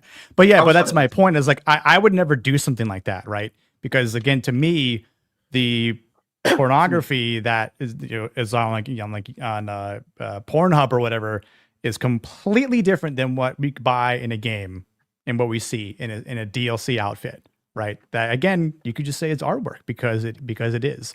It's just something that someone has an artistic creation and vision of into their perspective as to how a man or a woman looks. Because if you've played Marvel Rivals as well, and you all know this, they definitely gave the male characters in there giant ass abs and muscles and all that, biceps, pecs, all that kind of stuff. They didn't skimp out of that either. Straight up ass. They give Venom a twerk dance because it's hilarious. And the fact that people got upset at that is absolute asinine. And those are the types of people you got to watch out for. I see what you did there. Yeah, exactly. Well, and then go for it, Cindy. Go for it. Okay, real quick. Okay, so we're talking about porn, but let's real fast turn to a darker direction. Let's look at something that's actually banned already, CP, okay? Child abuse in that regard has risen 162%, and that is banned in the US. What are you going to do about porn? Like we can't even keep that under control. And you're going to want to sit here and broaden that scope and try to make something else illegal. Fix the first problem. Yeah, everybody agrees that it should not exist. Yeah. Everybody agrees. Meanwhile, Japan has one of the lowest numbers that people talk about shit about Japan. To my knowledge, Japan has some of the lowest numbers. Because they got less kids to fuck. That was good. Yeah, do you have final thoughts on this before we switch gears? No, I mean, Cindy's point touches on what Serranos was saying earlier, that pornography is just a symptom. Because if we can't even get rid of all the CP that's available on the internet, then what hope do we have of getting rid of porn? I mean, the US government has famously had wars on drugs and that have failed spectacularly. I mean, drugs are more widespread than ever, so I don't think you can rely on the government to regulate things like this or to ban things like this. Not just because of the slippery slope, but also because they're fucking incompetent. It's crazy. If you go to the Department of Homeland Security's website, right? Because I subscribe to a lot of newsletters from different agencies to kind of see when they pull out new alerts or newsletters or regulations and everything. So many of their emails are about that, including people using AI and for that same purpose. It's just all levels of messed up. So even if you were to completely nuke it from the internet, people use AI to do it. So they'll grab pictures of kids like they know and fucking gross. So Department of Homeland Security, if you want to see the news alerts of everybody they have arrested. This is disgusting. Well, I do want to hit some super chats real quick. And then speaking of porn, we did get over an additional $10 in donations. I think we got about 15, 20 something out there. So I do have to read an excerpt of Morning Glory Milking Farm. So let's hit these super chats real quick. Girthy Banana sent not just 1, 2, 3. Oh, 4. And then we had Putter Framed in Gold, also $1.49. So all them super stickers came through. Shout out. Thank you so much. Let's get you guys a clip for that right there. I just super love sucking dick. When I haven't for a while, I get needy. Then we got Girthy Banana for a 5-banger. Life, liberty, pursuit of happiness. That's what we stand for. Government overreach needs to be banned. And then follows up with, plus, I need to watch Rice Bunny Slayer 75 Lost Tour. Shout out. Thank you so much, brother. Truly appreciate it. Let's give you one more clip. You know what? We'll go with this. If you don't like it, don't watch it. Peace. And if you don't like my politics, don't buy my book. Problem solved. Plenty of games out there for you to buy. If you don't like this, don't buy. Ooh, you about to get a lawsuit. Alrighty. Now, let's do some Morning Glory for a moment here. Continue where we left off. I'm telling you, he must be bloody fucking brilliant in bed. That's the only reason I can think of the Enists have decided, watch her, I've the whole world to pick from. But this gormless muppet is me true love, is the only explanation. And you take the blood from the menu donors. Violet went undeterred, a bubble of giddiness rising within her. And sometimes they're jerking off. The two goblins and the adjacent, oh fuck. Well, we'll keep going because $50. A 50-banger threw up the horns. We'll keep going. Oh shit. The two goblins at the adjacent table paused their conversation to glance up at her enthusiastic explanation as an orc at the table across from theirs raised a thick, dark eyebrow, a smile tugging at the cornet of his full lips around his tusks. He burned up the neck, but she was too excited to be mortified. She has a job just like yours. Before the vampire could even respond, Violet was continuing, overwhelmed with the need to get it all out and tell somebody to tell her everything. I work at Morning Glory Milking Farm. Have you heard of it? We milk minotaurs. That's my job. I'm a milking technician. Galael's mouth formed a perfect O of surprise for several beats before her darkly lined lips broke into a wolfish smile, showing off her pointed canines. We'll go with 2 more paragraphs for the 50-banger. Minotaurs don't have udders, not that I'm aware of. So what exactly is it you're milking? Violet didn't answer, for the other girl had already dissolved into laughter, her platinum head dropping to the table. Well, that's the best gig in town, isn't it? That's the best gig in town, isn't it? You at least got to work with big beefy minotaurs. I'm stuck with humans. I bet that's some prime beef you get a manhandle. Oh my goodness. Oh my goodness. I gotta know what they're doing with the milk though. You would. You know what? AJ, right on brand. AJ's right on brand. The werewolf version of that, if I got a bunch of human chicks just jacking me off, what are we doing with it? And I might Protein consider. Subhuman, as a thank you for the 50-banger and to close out the that current excerpt, I give you horsecock. Horse semen's great. I'm digging horsecock. Is your cock a horsecock? You will never hear me say it. Nay. Ooh, as I make more. My favorite stallion I keep in my top drawer kinda goes hard though. 'Cause there is no cock like horsecock. Send your asshole in. I don't know how we're going to ever top horsecock.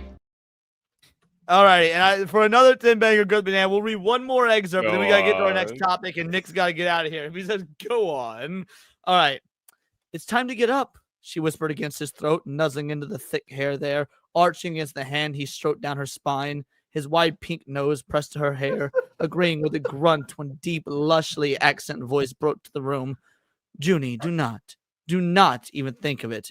Get back over here, Junie." The high-pitched yip of Rourke's neighbor little dog rose the volume. The man's voice took on a desperate tone. Rourke snorted, and she managed to stifle her giggle as the man's voice beseeched the dog. "Junie, please, you're going to wake up Mama, and then we'll both be in trouble. Is that what you want?" The dog continued to yip shrilly, as if it was exactly what she wanted, and Violet was unable to hold back her laughter, then climbing from the bed, pulling Rourke's hand to follow. By the time they're both dressed and ready to leave the house, the small terror known as Junie had been recollared in her own yard. That was not as interesting. Yeah. That wasn't as. I'm just pulling random excerpts. So, alrighty. I'm gonna blame you for that. Nick, I need to find you the. Mouse because you got your stream in about 15 minutes. Yeah, I'm gonna go get ready for it. We'll be rating into you. We have one more topic to go over, and it's gonna be a big one, but we'll be rating into you right afterwards. But tell the people who you are, what you do, what you got coming up, the whole nine. Yeah, we're talking about Near Dark. I made an audible call last week to not talk about the Lost Boys for some, October horror esque movies to talk about with masculinity, and so we're doing Near Dark. And I remember people haven't watched it when we talked about it on Zax because people didn't know where to rate it. So it should be a fun stream. And tune in for more Masculine Mondays every week, and Trendy TV Tuesdays. We're talking about Dark Wolf right now. So yeah, rock on. Also go to the fucking gym. Thank you so much. Guys, we'll be rating into Nick when this stream is over. We got another topic to go over. Make sure we do you sub to him because the man's absolute fucking legend. Shout out Nick. So proud where you come, how far you come, brother.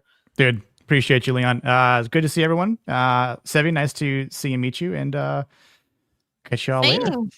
Bye. Bye, Nick. All righty.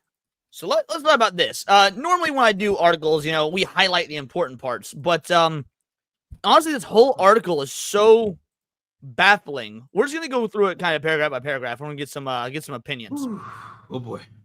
Anime tourism isn't the problem. Elitism is. Anime isn't dead, but some fans are. Before we even get into it, just quick poll of the channel, or of the panel here. What is the bigger problem, tourism or elitism? We'll start with Cindy and we'll move to the right. Tourism. They want to basically gut everything that makes anime, and I don't like it. They need to get out. Serranos? Yeah. I'm a proud elitist, and tourists should stay out of the lion pit. Yep. Enzo, as a non-traditional anime fan, what do you think here? I mean, I don't think anyone likes tourists, like literal tourists. When you live somewhere and your area gets tourists, it's annoying, right? I'd have to side with the elitists, even though I myself am a tourist. I don't think you are a tourist, but we'll get to why later. Nia, what about you? Okay. Yeah. I think there's definitely issues with both, but tourism is much worse. LG? Tourism. Easy. Sevi? Tourism, because they don't know what they're talking about, and then they want to change everything because they're like Karens. Yes. And the last one, what do you think, AJ? Of course, tourism. Bro, I saw that Demon Slayer movie and I fucking fell asleep. I wouldn't ask nobody to change it though. That shit was garbage. Did you even see the whole series, or did you just go into the movie? I just went into the movie. Oh, that explains it. From what I've seen from the series, it's just not for me. Period. Which is why I won't be vocal about it though, and let y'all just have y'all thing. I'm gonna go back and watch Pokémon. Before we get to the article, we got reference mover at 2-banger here. Says 100% tourists is the issue. Yes, I could not agree more, my friend. That's stupid. You're stupid. Stop being stupid. And I was gonna say it's like to tourists. All right, letting a tourist change things. It's like letting illegal immigrants vote. If at any point you have some commentary or whatnot or a question, just to say the word. So we're gonna go through here. Every community that grows eventually forgets what it felt like to be small. Anime used to be a secret handshake, something whispered about in school hallways, traded on burned CDs, and defended against ridicule. It was a culture built by outcasts who found meaning in stories that the mainstream ignored. Now the same culture fills stadiums, dominates streaming platforms, and trends across social media daily. But with that success came a strange bitterness. The very people who once begged for anime to be accepted are now the ones resenting how popular it's become. They complain that anime isn't what it used to be, that the fandom is full of tourists, and that newcomers are ruining the community. What they don't realize is this gatekeeping says more about them than it does anyone else. Any thoughts for this first segment? Yeah, I do. A little self-reflection would not hurt these people. We'll go on. So yeah, Cindy says some self-introspection. What about you, Serranos? I mean, the thing is, like, I am a person who adopted it. I never asked for anime to become like accepted. I adopted it into something I like for what it was. I don't need it to change. Anyone else? I mean, I don't mind the fact that it got popular. I like the fact that like more people. The only reason why I like that it got popular, like with gaming, is like more people. I want more people to enjoy it. That was my intent, if anything, but not like this. Just saying. All right, let's keep going. The word tourist in the anime world doesn't mean someone traveling to Japan or visiting anime landmarks. It's a new kind of label, one meant to draw the line between real fans and fake ones. An anime tourist is someone who only watches what's trending. The meme-fueled algorithm boosts titles like Jujutsu Kaisen, Chainsaw Man, Demon Slayer, Kimetsu no Yaiba, and Attack on Titan. Now, full stop. Before we go any further, I reject their definition of the word tourist. And some of you guys already touched on this. That is not what a tourist is. A tourist, because everybody starts as a tourist to whatever you become a fan of. A tourist is somebody that comes into the fandom, with the popular stuff and whatnot, then seeks to change what they dislike about it. That means, is there any disagreement with that? No. Like, I think in terms of labeling what shows they watch, like, that's like a sign of a tourist. That is generally correct, because these are the kind of people that are only watching the mainstream stuff. They don't really care about the medium all. They just check out what's popular. That's about it. Right, and that's but someone who watches, I would, and maybe I'm incorrect in giving this label on you, but someone who only watches, more or less the mainstream stuff. What do you think on that? Well, I mean, that's not. Or you're talking to me, right? Yeah, no, Oh, sorry. I mean, most people merely adopted anime. I was born in anime, molded by it. I didn't see any other form of media until I was nearly a man. On a serious note, I agree with your definition of tourists. In terms of people that want to change it rather than people who just watch the mainstream anime. Like, as an analogy, when you look at tourists who go to Italy, this is something that I noticed while I was in Rome. A lot of the restaurants had to change their menu for American tourists because Americans wanted specific things on the menu because that's what they got in Italian restaurants. And so a lot of the restaurants in Italy had to change what they serve to people to accommodate tourists. I think that is the definition of tourists. People who come in, don't enjoy what it is that they're seeing or consuming and want to change it. Yeah. And there's I will add to this, there's nothing wrong with liking, if you only like the mainstream anime, there's nothing inherently wrong with it. But I think we can all agree that where it becomes a problem is when you start changing stuff that doesn't need to be changed. Because you have to remember that we are basically we're the outlier of what anime was they should follow Ellen Fee. Sorry, I didn't follow on. No, you're good. They're basically like we're the outlier. America. we're the outlier basically. In general, when it comes down to this anime shit, because especially within the Black community, we were the least expected target demographic. You know what I'm saying? We're not target.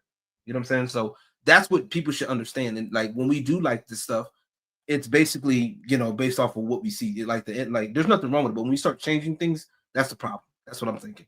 I hope that let me interject real quick. And I would say I hate elitists too, because these motherfucking Dragon Ball Super defenders fucking suck, and they shit on me for liking GT because it's not canon or whatever, like that means anything. I hate y'all too, but anyway. I wouldn't say that's elitist. I think the Dragon Ball is so normie friendly. I think it's hard to find elitists in the Dragon Ball community, unless you're talking about someone that like only reads the manga or whatnot. But yeah, I get what you're saying. So I think that can I just jump in really quick? I think this is the problem. you have people who are too fucking greedy and don't understand the market that they're catering to, right? Because the problem is, anytime you look at marketing, right, you have to look to see who your audience is. And which is part of why I think we all make fun of the modern audience, right? Because they try to stretch it to a level that is just not there, and then they ruin a really good thing, right? So they know who their market is, they know who their base is, right? And instead of like saying, hey, let's figure out a way to introduce people to something that is already good and is already working, what they do is they say, you know what, let's just change everything to try and attack, quote, the modern audience to get more money, right? And that's exactly everything that has gone wrong with movies and with games. The same thing that's happening to anime is the fact that they're getting too greedy and they think that by changing it, they're going to get more money, when the truth is they're just ruining it for everybody and making everybody just mad. Yeah, it happened with comic books, almost 10 years ago. We started calling some of these creators and producers and editors on Marvel like fake geek girls, and that was basically hate speech. They're fake geek girls. They're pretending that they're, a tourist is a much better term, but yeah. They just, came in and, they had a problem with all the outfits and the skimpy clothes and the physique on the bodies, and, they got to change all that. Dude, that's part of anime. That's just like fucking part of anime. It's and I think that's just the problem, is that they're trying to be all caring about it. I don't have a better term other than calling them a retard, because they're greedy and they don't understand the market, and they think that they can get a bigger pie of the market when they really cannot. And the people that they're catering to don't have money. Let's put it like that. Yeah, well, there's that as well. They follow up hype cycles instead of studio lineup, scroll through edits instead of reading manga, and often disappear as quickly as they arrive, in reference to tourists. Some jumped in during the pandemic boom when anime became more accessible than ever. Others treat the fandom like a fashion statement, an aesthetic to match their playlists on social media feeds. To veteran fans, these people feel like intruders, tourists in a land they never helped to build. The frustration didn't come out of nowhere. For many older fans, anime used to be hard to find and even harder to love publicly. They remember late nights waiting for episodes to load, trading bootlegs on blank discs, and getting laughed at for liking cartoons. To them, watching anime wasn't just entertainment, it was an identity. And now with anime everywhere, the identity feels diluted. When everyone can claim it, what does it mean to have been there from the start? I reject this, but I want to hear what you guys think about this first. This is assessment about anime feeling like an identity. I don't necessarily think it was an identity. For a lot of people, it wasn't. It was probably something that they co-opted later because of them getting bullied for what they like. So when you get something bullied from outside, you're going to go somewhere else. So this is what, for a lot of people, that's what they did. They started just, since I'm getting bullied over here and I'm getting disregarded out here, I'm gonna go to where I feel like I'm wanted, which is anime. Doesn't that make it a part of your identity? Or it just really depends how you define your identity, to be honest, because most people define who they are or their identity based on what their job is. So if you're talking about a kid, right, in terms of what their interest is, they're probably going to define their identity that way, one way or another. But generally, most people define their identity based on their job, which is part of the reason why so many people have problems when, they get let go. They no longer have that identity, right? But I mean, like, just going back to this article, I disagree with this because, I mean, when I was in school, I liked D&D, I like really nerdy things. I liked anime. I like comic books, and I was never bullied. See, I went to a black school, and I was gonna say we bullied those kids. See, I was just never bullied by it, so I was like very open about it, and nobody ever bullied me. I had a bit of a mixed experience, honestly, because when I went to a small town school, I was bullied for the shit. Then when I went to a big city school, I fit in with everybody. I was eating lunch with the jocks one day, the D&D nerds the next, and whatnot. So it was very much I hate to give the liberals credit, but it's very much in the big city, people were more open minded. So I could be playing soccer and running track, and then by the same token, going to D&D club and playing nails, video games, and I had people steal my artwork. They would tease me for liking anime, but they would steal my artwork, no problem. They'd rip it out of my binder.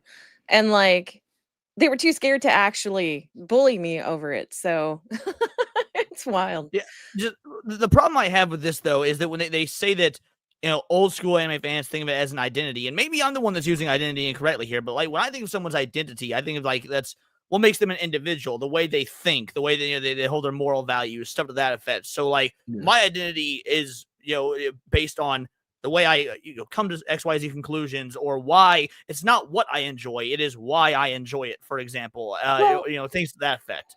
I think it can be an identity because you watch an anime, right? And they can tell you morally, okay, this is what you should find acceptable. A man who takes responsibility, does this, this, and this, right? This gives you a moral line. And you watch that anime and you go, I really like that set of morals. So then, your life will start revolving around that idea that you got from an anime.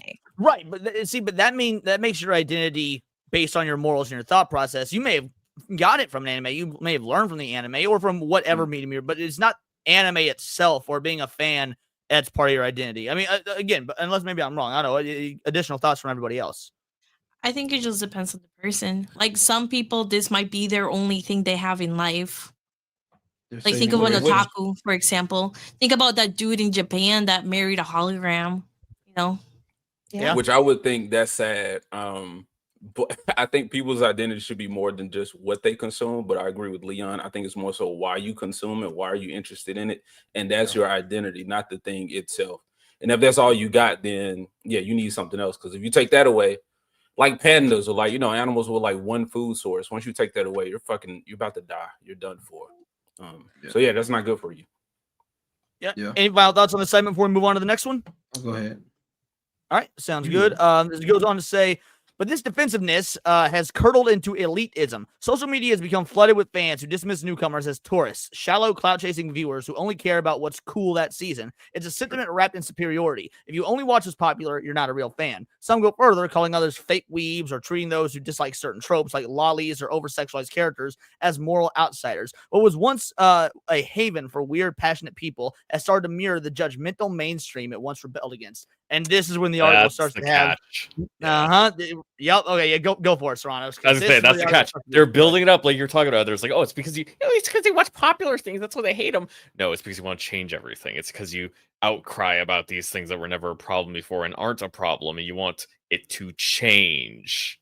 Yeah. Right. Also, the thing I'm also thinking about too is like people need to get thicker skin, because if you're gonna get upset about what you get called in the internet, I mean, come on. The internet is just an area where people are gonna call you all sorts of names.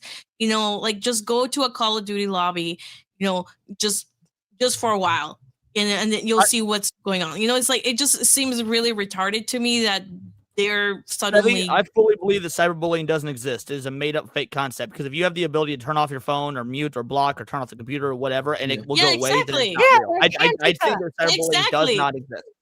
Yeah, I mean they can just mute the lobby, right? The thing is, like, I'm having issues with them like suddenly saying like they're the victims on everything just because people are calling them out. Like, just simply mute the conversation, leave the conversation, stop engaging with them, and move on. Well, also the question becomes: is it elitism? And by all means, anyone give their opinion on this. Is it elitism to tell individuals that are new to any medium or fandom or whatnot, we don't like your activism or your advocacy for changing XYZ? I don't consider that. I don't see how that's elitism. I think that's okay in any respect. I think you can do that to people coming to your country as well. I knew it was gonna go there. Right. Yeah. No, but I don't think so. Like, no, but I do agree with that point though. Like, I think that's the point. Like, there's nothing wrong with coming in. It's like going into somebody's house and trying to change your rules. Leon, I'm gonna go visit Leon at his house, but hey, you can't have those posters back there, man. I don't like those posters, man. Those posters make me feel uncomfortable, bro. Those posters make you a lolly, according to Twitter. Twitter. For thinking that you've got enough power and moral clout to dictate how things go down in my house. But Enzo, were you saying something? Nope. Someone was. I said those posters, according to Twitter, make you a lolicon. No. It's Marilyn Monroe, Ninja Turtles, and fucking Naruto. How does that make me a lolicon? Oh wait, did somebody call Leon a lolicon?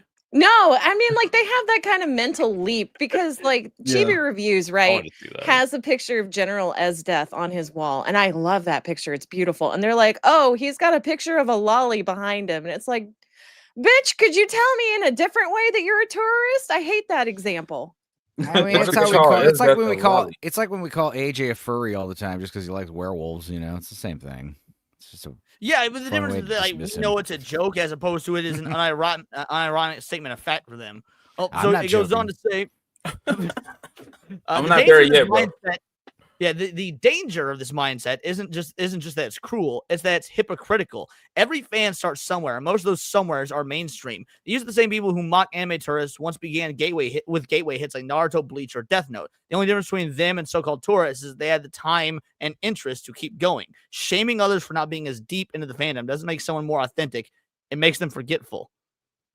And they're just lying. This is like Agreed. it's like what we talked about earlier. Millennial Woe's tweet. It was they just pretend to not know things. They just pretend to not know things. They deliberately frame the article in a way to make anime fans look bad because they want to change anime.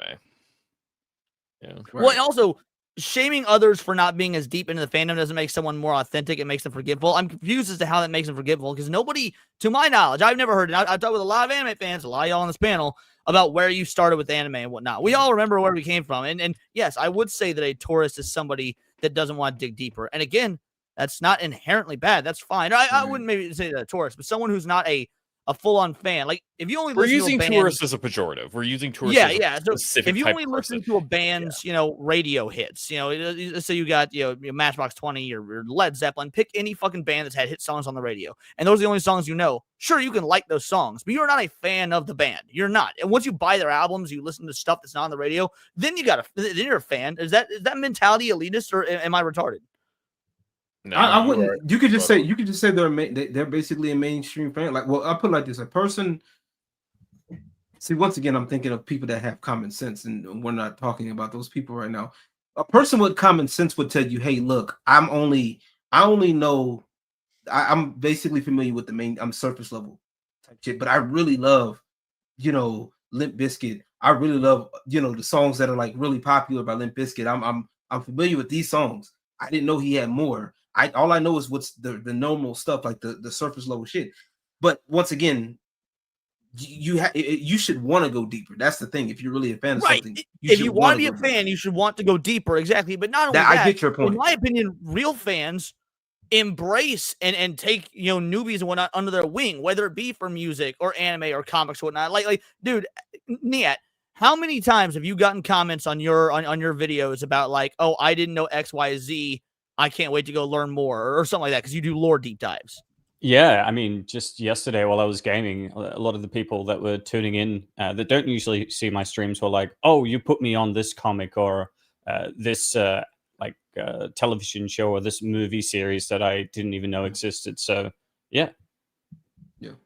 I would, because I always make the distinction, like when people say like, "Are you a fan of anime or do you love anime?" I'm like, nah, I enjoy some anime, but overall, yeah, I'm not the person to talk to about this shit.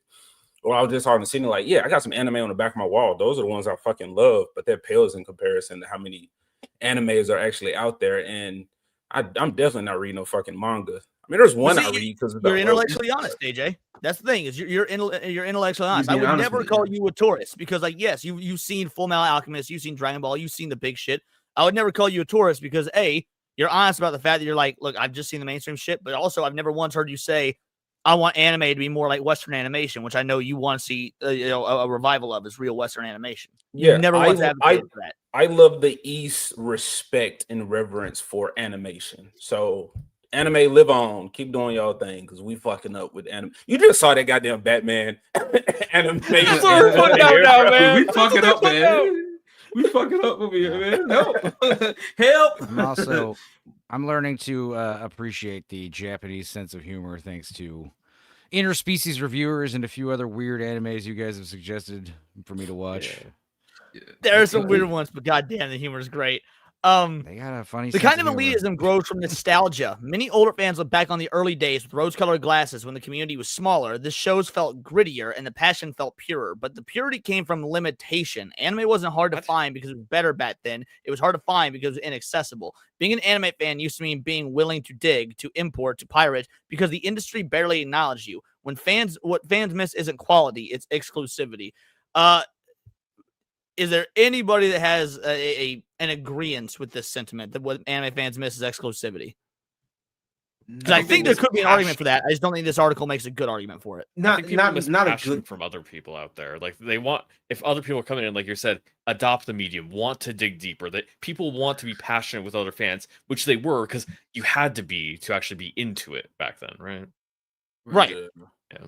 So the every single anime fan, myself included, wanted the same thing that turned out to be a mistake, which is for anime to go mainstream. We didn't want exclusivity. And to this point, we still don't want exclusivity. We just want what we loved 20 years ago to still be the stuff that's being made now in terms of, tropes and what made the medium the medium. So I don't know, I don't see the nostalgia aspect when you've got people like me that have been watching anime for 30 years still watching new anime. I added 7 or 8 anime to my list, my watch list, just because I did a stream with Serranos yesterday, or he introduced me to 7 or 8 new anime. Well, actually, introduced me to like 30 new anime, but only it was actually 39. Yeah, it was 39. Yeah, 39. But 7 or 8 seemed interesting to me. Yeah. So, yeah, it's not a nostalgia thing, or at least I can't see an argument from it. It's not. It's not. You're in the way of the TV cat.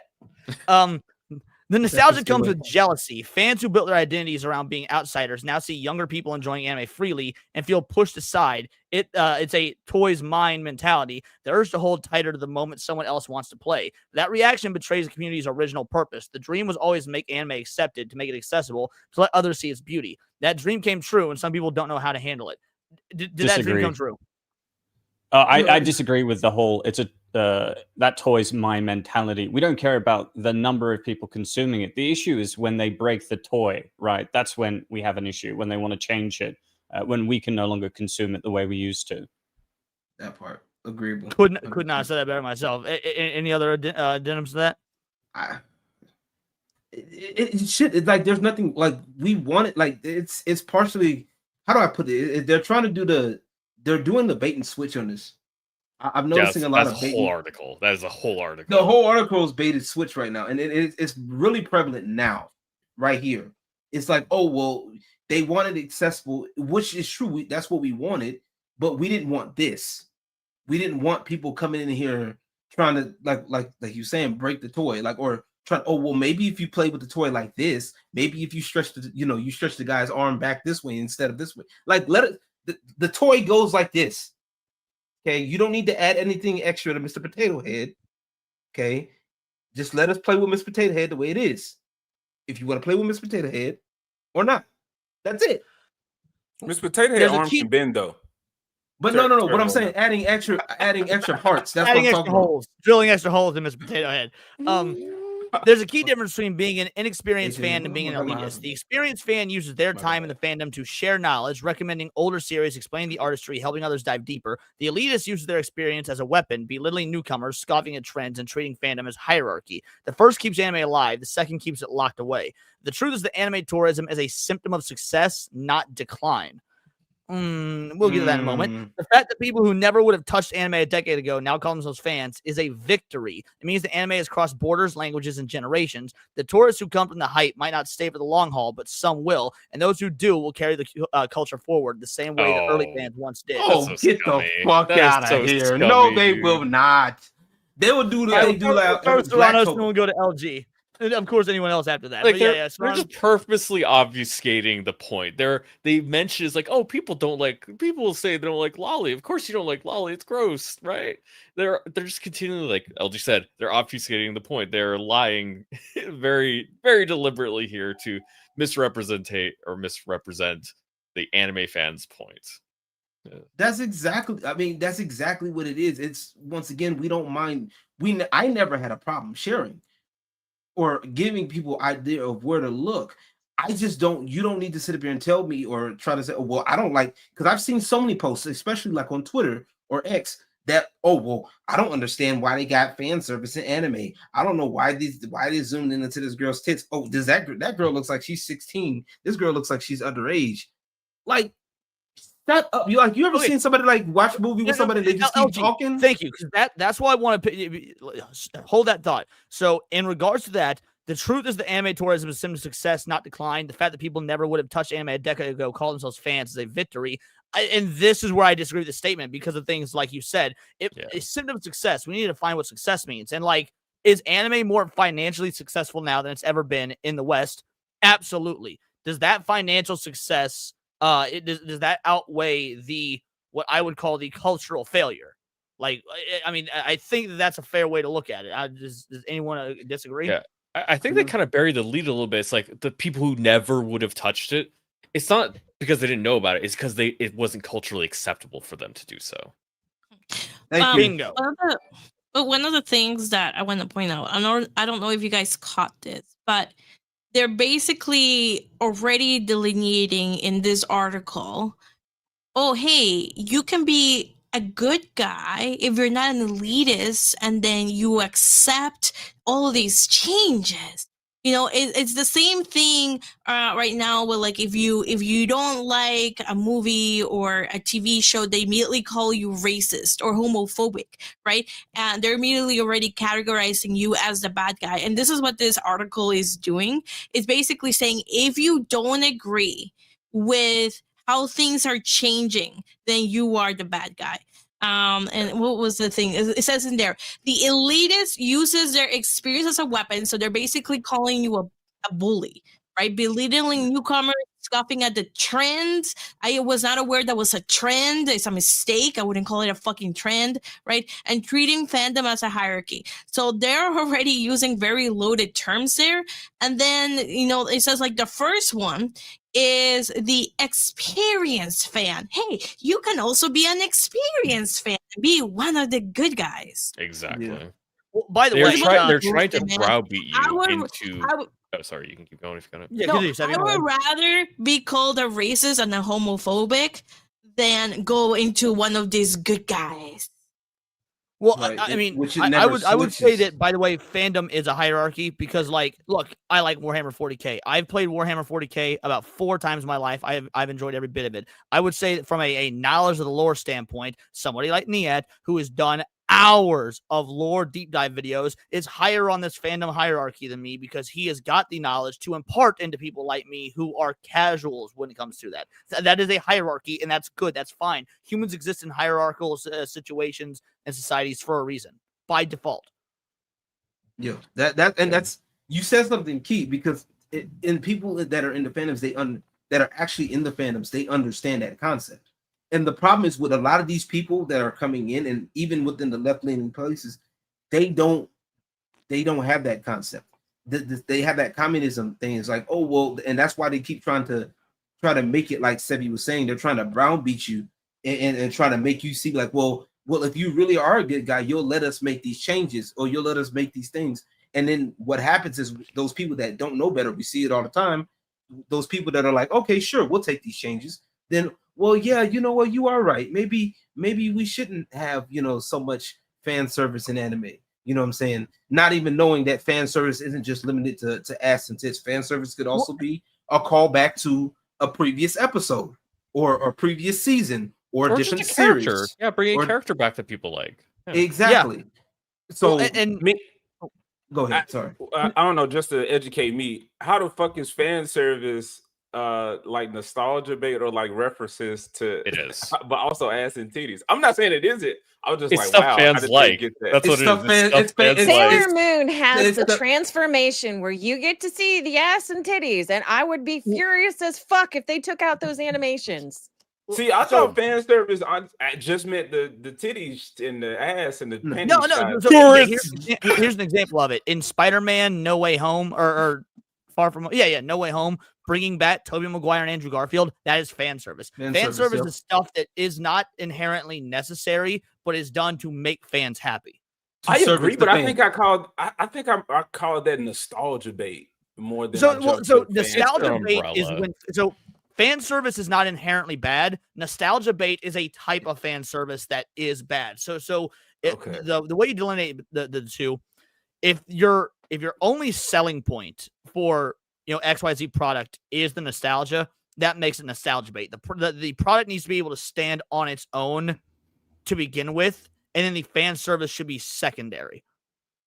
I have used fan because I said Mario was filled with fan service, and I think a lot of people hide behind that as it making it a good product, which I totally fucking disagree. So I have used them interchangeably sometimes, but yeah, that is a weird umbrella to include nostalgia and ass and titties under. Yeah, but that's part of what the fans like. So you're servicing it. You got to think of it literally. You're servicing the fans. So that's what fans like. Hey, go for it. Just like in Mori Milking Farm, you're servicing the Minotaur. I did have a point to add on to Sevi. What Sevi was saying earlier is like key difference between an experienced fan and being elitist. They're trying to say you have to use your position as an experienced fan to encourage these changes to make the community more welcoming to people. That's what they're trying to browbeat you into. Yeah, and back to the hierarchy factor, like as somebody who has read many a Spider-Man comic, and I'm a huge Spider-Man fan, and I fucking loathe Spider-Man No Way Home. I think that movie is dog shit. I'm not going to call you a fake fan if you like that movie. I am going to question your fanhood or whatnot if you're not willing to listen to other people talk about like the history of Spider-Man, why certain things work, why they don't. And you don't have to agree, but be interested in the conversation and be like, oh, take in the new information. From there, build your opinion based on the information. But the people that are willing to take in new information, that's going to be a mark of who like you should and shouldn't gatekeep. I need people to specify that they're fans of the movie and not fans of Spider-Man. When they reference loving the Spider-Man movie. So I'm like, okay, well, how deep does that actually go? Yeah. Because I continue to defend Andrew Garfield's Spider-Man because I think he's based off Ultimate Spider-Man, which is my favorite Spider-Man. So I hate everybody that said that love Tobey Maguire. I understand, like you can, but don't hate me for liking fucking Andrew Garfield. As the Spider-Man, I do prefer Garfield. Not the movies, but Garfield himself, yeah. Well, it was like but not as Peter. Yeah, I was back to that whole fake geek girl thing. Hold on, let's let Enzo go. I was just back to the whole fake geek girl thing where it's like, I'm a big Marvel fan. I've seen all the movies. You're just like, ugh, But that's the other thing. I've spent the last 20 minutes. I was like, something got memory holed by the internet. I've been kind of going crazy. I'm pretty sure it was Heather Antos, but I was looking for the story from a few years back where her dog Flash passed away. This is like one of the fucking editors from Marvel Comics, and I'm pretty sure it was Heather Antos, which makes me think the story was memory old. But she had a dog named Flash who passed away. She got a tattoo in honor of Flash, the dog, and she got the Captain Marvel bolt tattooed on her arm, and everyone was like, what the fuck? And she was like, oh, I did that on purpose, actually, blah, blah, blah. I mean, it was just like another, it was like a story talking about something we were talking about like 10, 20 minutes ago. But now it's like a much bigger issue. It was like, why has this been erased from the internet?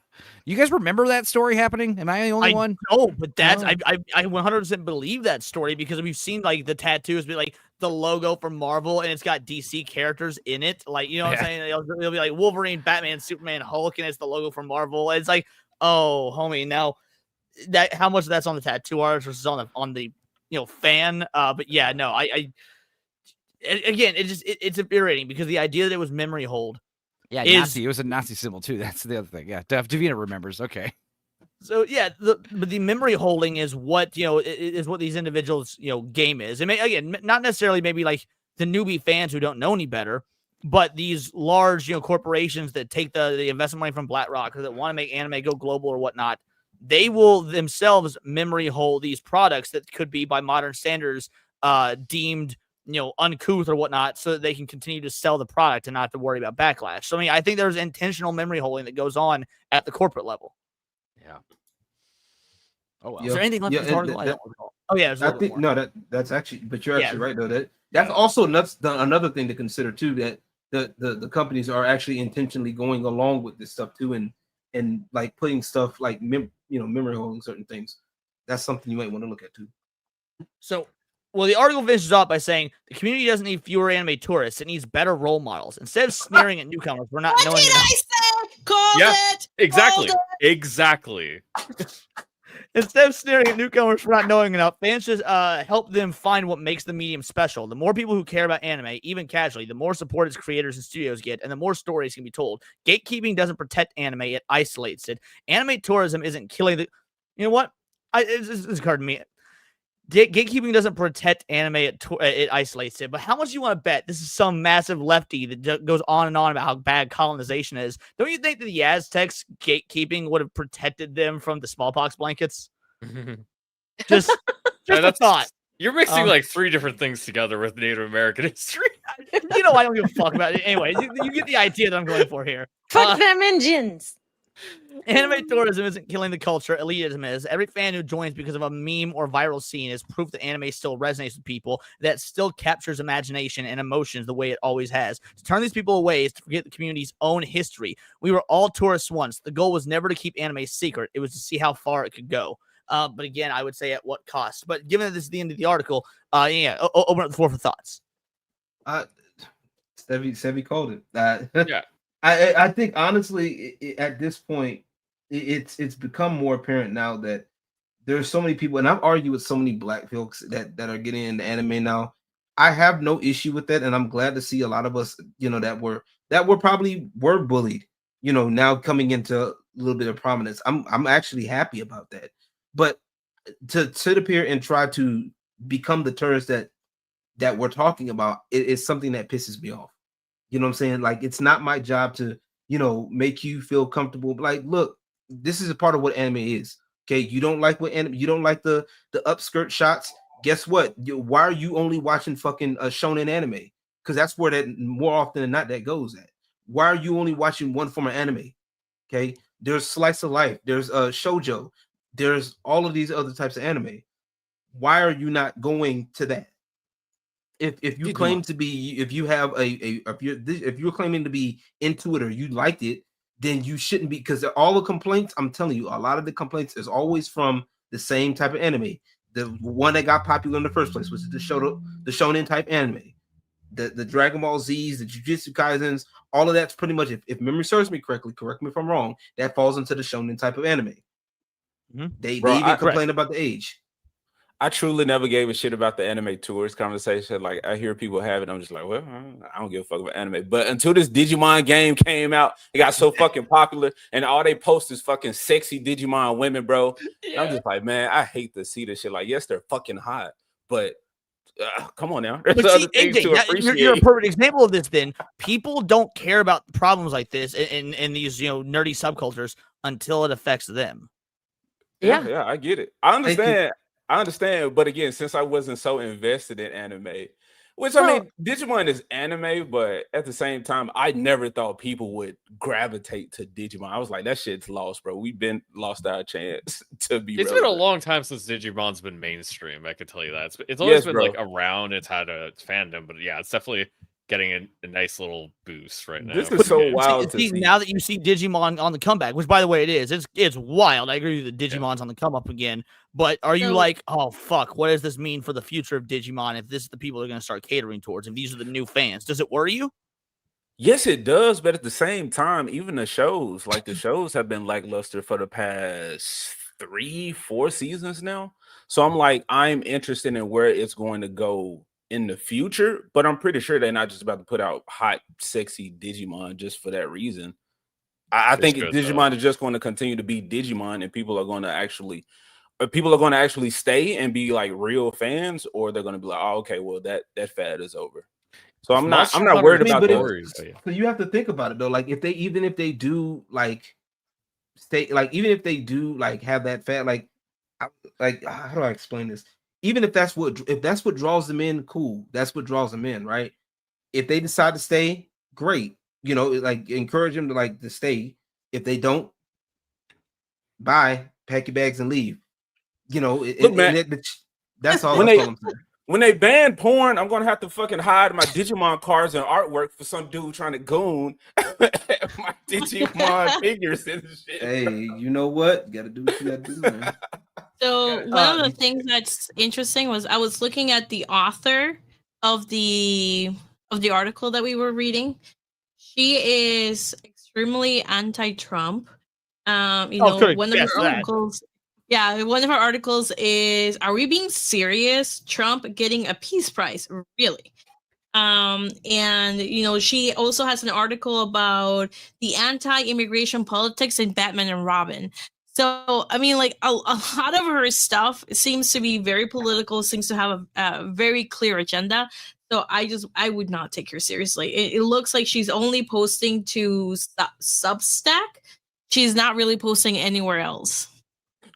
Well, the reason I take this article seriously, and like, I don't know if seriously is the right word, but the reason I think this article is worthy of being talked about is because it came from animetv-japan.net. Like, this is a recognized anime fan outlet from that has a sense of credibility to it, and these are the types of articles that are being written with credibility and with the Japanese market in mind. So this is the stuff that the heads of studios will be reading. That's crazy that her crazy stuff got picked up.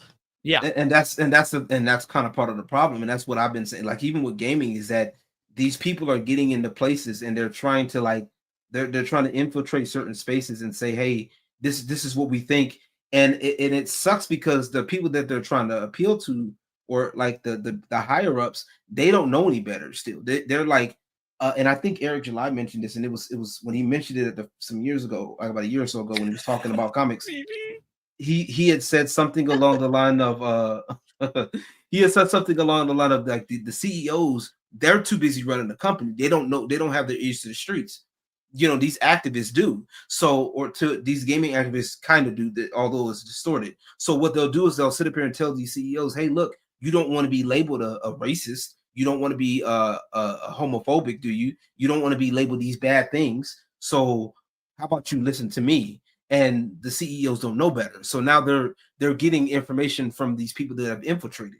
And that's something that honestly, at first nobody really paid attention to because nobody really, they thought it wasn't going to happen. And now look, it's, entertainment is being infiltrated and going down the shitter.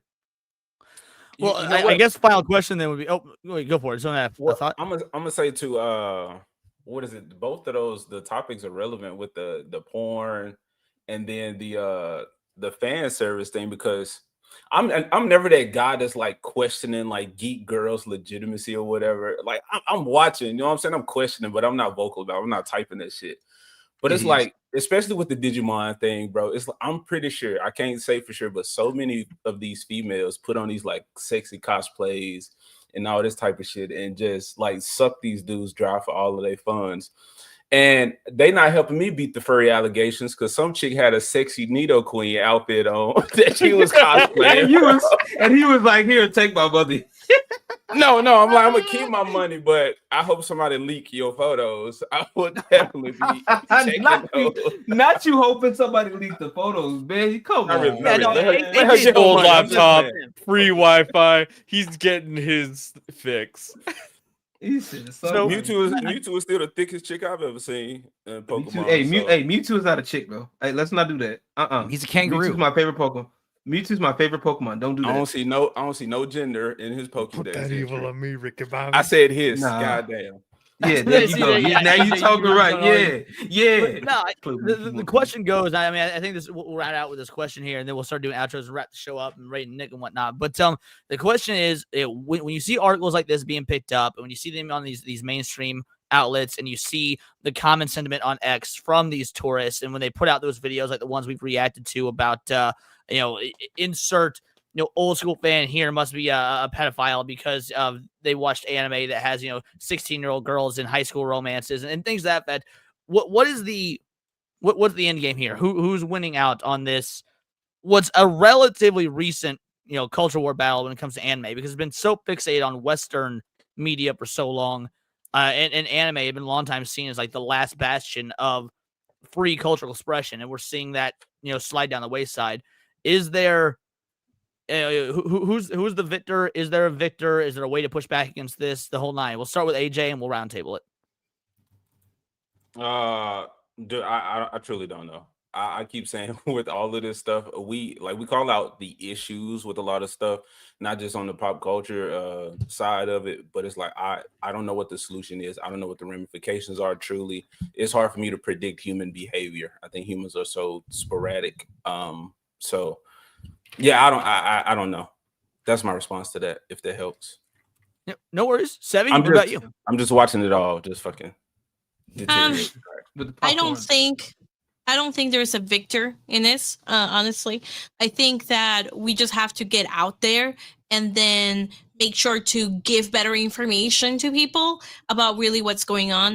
That's part of the reason why YouTube is there and why a lot of streaming platforms are there, to give us a voice, to be able to right the wrong and right the misperception, or the misunderstanding that people might have, assuming that they're saying things that they believe it is true. Like, for example, with the whole thing that came out yesterday with half gamers are females. I went through that study. I did a long ass video. I didn't go to bed until like 2 a.m. because I was editing that fucking video, right? But it's important for us to speak out about that shit and give information to people because they really need to know. If we don't speak out and if we don't actually come out and then make sure to give the right information, make sure to put all the data and the facts and the statistics out there, then they win. But I don't think that that's the situation because we all are speaking out about it and we are providing information out there. LG, what about you? I think, as long as we and to kind of mirror a little bit of what Sevi's saying, I definitely agree with that. Is also not just the facts, just also be able to give, I would say, start with our opinions first. You know what I'm saying? Like, start with your opinion. If you're noticing things that don't sit right with you, use your ability to speak up while, like the old saying goes, think while it's still legal type shit. Because we might as well do it. Like, I know it's a lot. I know it may be a lot. It may be certain things, but like, if you starting to see things, you never know who you can reach. You never know who's gonna see it. But like, I do think it's up to us, if we are a part of whatever fandom we are a part of, to whatever level, whatever hierarchy, just speak up. You know what I'm saying? Like, I like how AJ admitted that, hey, he's not the biggest, because I'm in the same line of as AJ a little bit. I know a little bit more about anime, but I'm not like super deep into it, and I'm always open for like other suggestions, time permitting, of course. But like, I tell people all the time, That's a sly way of saying don't recommend him One Piece. It's 1,100 episodes. He ain't got time for that shit. Hey, no. Honestly, you know what? I speaking of big shows with episodes, I need to actually go back and Detective Conan, because apparently, really? Yeah, I need to go back into Detective Conan because I stopped. I thought I caught up at one point, and I stopped, and there's more episodes. Well, I'm watching One Piece, okay, because it's so goddamn cartoony. It reminds me of like some Looney Tunes type. I'm loving One Piece. Oh, you're gonna love like late One Piece. Then he literally gets the powers to make the world pretty much Looney Tune world. So you're gonna love that shit. Yeah, I saw that clip. Yeah, what about you, brother? I think I probably would have to agree with Sevi and LJ with regards to just making sure that we make all of the information available, ensure that people like the person that wrote that article aren't the only like arbiters of truth and information, because they will mislead people into thinking we're the bad guys. In addition to that, I also think that our wallets have a lot of power. If we're seeing stuff in our favorite IPs that we don't enjoy, we just simply don't consume that content, and that'll send a message to the studios that the fans aren't buying what they're selling, and hopefully things will change for the better. But yeah, those two main points. Enzo? I don't know. Nuke Japan again? Start over from scratch? Or depixelate their pornography. One of the two, whatever's easier. I think the depixelate. I think the depixelate. Yeah, you use the AI. Fill it in. He'll take care of that. Fill it in with AI. He's got 2 dicks. I don't know. It's split apart. What's going on? The AI doesn't know how many dicks we're supposed to have.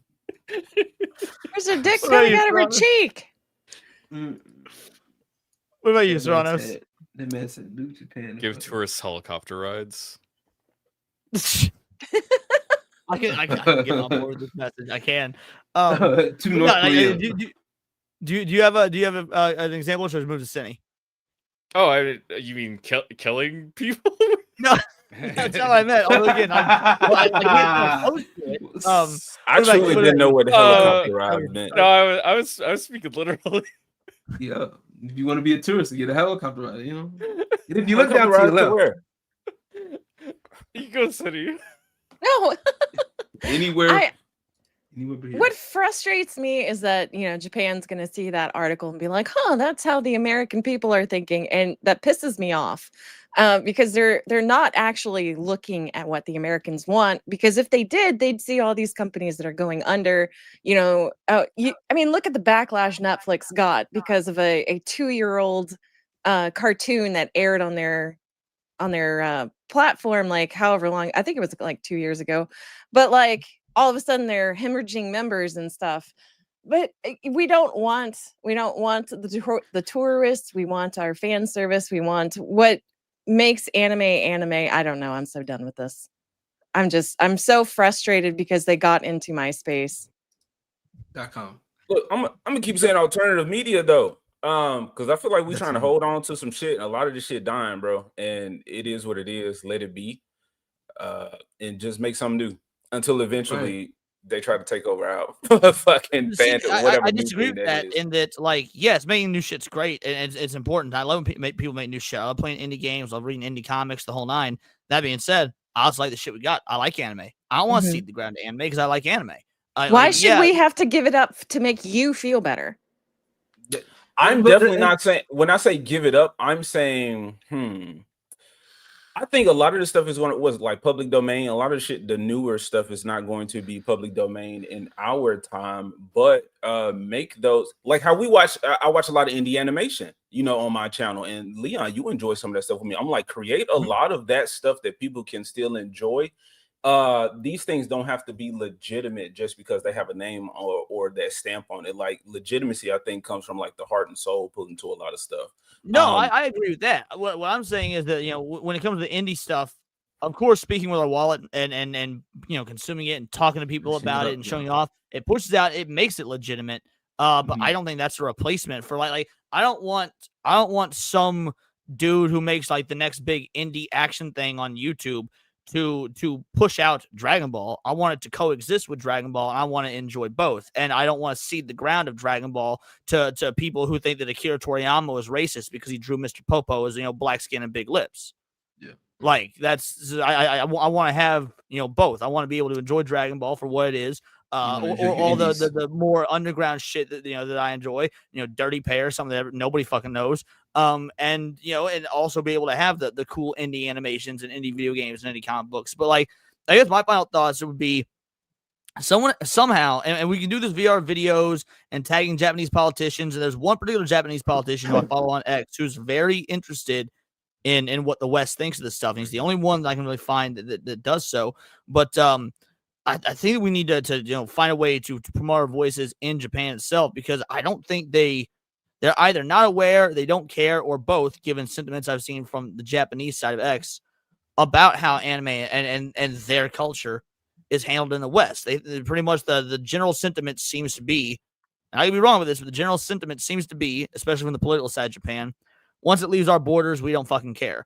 And I think that's a detrimental mentality, because man, America had that same thing for a long time. Once it leaves our borders, we don't care. We want to make money in China, so we're going to go ahead and put the Black Panther mask on Chadwick Boseman's face, and we're going to shrink Finn down on the poster because we want them sweet, sweet Chinese dollars. And I don't think that I think that comes at a massive cost, and that cost is our cultural and artistic integrity.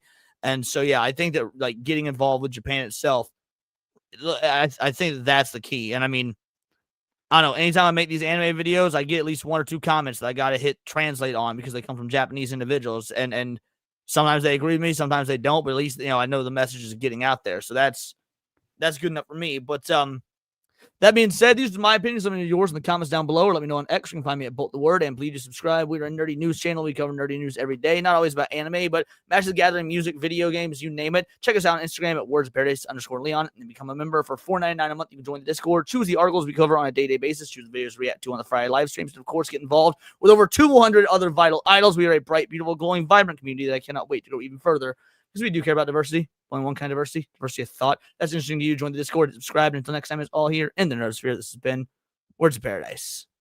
If it wasn't obvious, this is getting clipped into a video. So there's that. Let's do some outros and let's fade into Nick. AJ, tell the people who. No, let me go first. Cindy has to go first.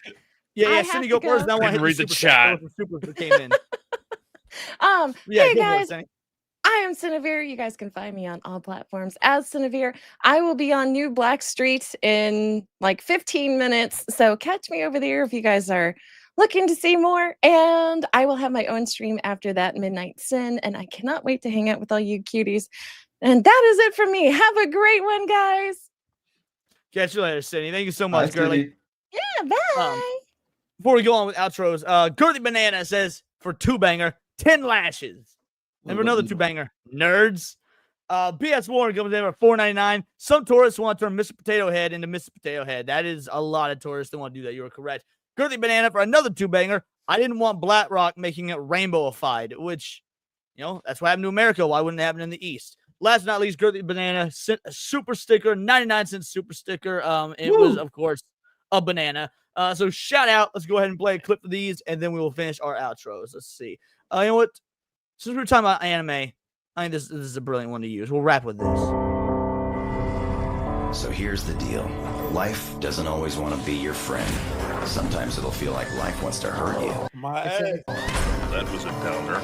But you can't just hide, because nobody likes a quitter. Your ass don't hurt. I'll go first. You gotta take chances. This fire isn't gonna stop me! They never said it was gonna be fun or easy. Subscribe to New Black Street. Subscribe to Atreus. And yeah, I'll catch y'all next Saturday. There it is. There it is. His ass hurts, but he plays through the pain. My ass. AJ, tell me who you are, what you do the whole 9. I'm the abomination known as AJ. I'm one of the few black people in this space on the internet talking pop culture. I make videos. Not really. I've been more so streaming. I'll be streaming tonight. 31 nights of Hollow stream in the spirit of ABC Families. 31 nights of Halloween or whatever. I like that, like the seasonal type shit. So we're gonna watch some like videos and enjoy just a good time, man. Just the time that we do have with the things that we do have before the apocalypse happens and we're eating dogs. All right, that's for I people who know that you would eat a dog in the apocalypse. I eat a dog now. I didn't even need to be the apocalypse, but I'm glad that you got some standards. I eat a dog now if I took my ass over to China, Korea, as long as they humanely cooked it or whatever. Yeah. All right. I don't mean to like disagree with Nick, but like I think you guys should be fattening up, getting ready for the big hunger. Working out and getting lean is not the answer. You guys need to fatten up, have reserves to live off of for a while when it hits. All right. Tighten Up Tuesday is tomorrow. So Penzo's gonna be there. And Dax. Right. I might jump on with you guys either tonight or tomorrow. It'll depend. So, but yeah, Sevi, tell people what you got coming up. Also, you said you were working on a video about all this shit. Tell me more so that I can steal it and react to it for my own benefit. Well, I made my video on the ESA report came out at noon today, so it's already up. It's really fun. Job, link that in the chat, please. Sorry, continue. Yep. It was, and I went over through all the studies that they were citing. So the 50% gamer, if you're wondering where it came from 5,000 people, from a very bleach list that they had. Basically, it was like their own panel that they interviewed on that stuff. And so check out the video for more information, because I go over everything that has to do with that and all the claims that they're making and why they're making those claims. Let's see, I'm a gamer. Check out my gaming channel, Sevi Love and Legally Sevi. That's my legal channel. Still trying to get into a groove where I can pop out videos. So the Legally Sevi channel is a little bit delayed, but I will have some videos coming up pretty soon for those as well. Yep, said it. I think that's mostly it. You'll love to see it. Thank you so much, guys. Sevi just crossed 1,000 subscribers on our YouTube channel. Mad shout out, mad success. We're still trying to help this bitch grow because she is awesome, and she's officially a member of the Countercast crew. She official announcement today. So yeah, any Monday that she wants to be here after her streams with Beardo and the known homosexual that is Mo Zamboni, Sevi will be here. Niet, my man, tell people who you are, what you do, the whole 9. Yeah, I'm Nian. I run Film Comics Explained. Just dropped a video on the movie Constantine, which is a classic, very bad adaptation, but a phenomenal movie nonetheless. And that just hit like 122,000 views, which is fucking phenomenal. We're covering The Mist for movie nights this Friday night. So yeah, check us out then. Love that movie. Like the short story as well. I need to freshen up on and get some memory stuff because I remember not liking some of the changes. LG, what about you, brother? Man, hey, appreciate y'all having me on. It's always a pleasure. Good to meet you. Good to see everybody. Sevy, good to actually meet you. Enzo, good to see you all the time. AJ, I gotta talk to you. We gotta bounce some jokes off you. I gotta, get some, iron sharpen iron type shit. But no, I do music. I do gaming. I do music, gaming. I do a lot of stuff. I've been working on DJ stuff. My birthday is this Sunday.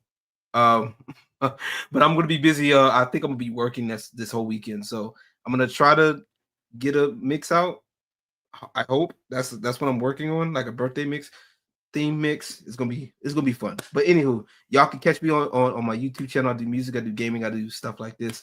Emperor's Court podcast and Strip Club Chronicles, and a whole lot more stuff on the way. Appreciate you. Got a song out. Check it out. Enzo, my man, what you got? Well, yeah, Stupenzo's the name of me and the channel. A lot of evergreen content there. I'm 30-something subs away from having another karaoke party, so make sure you guys sub.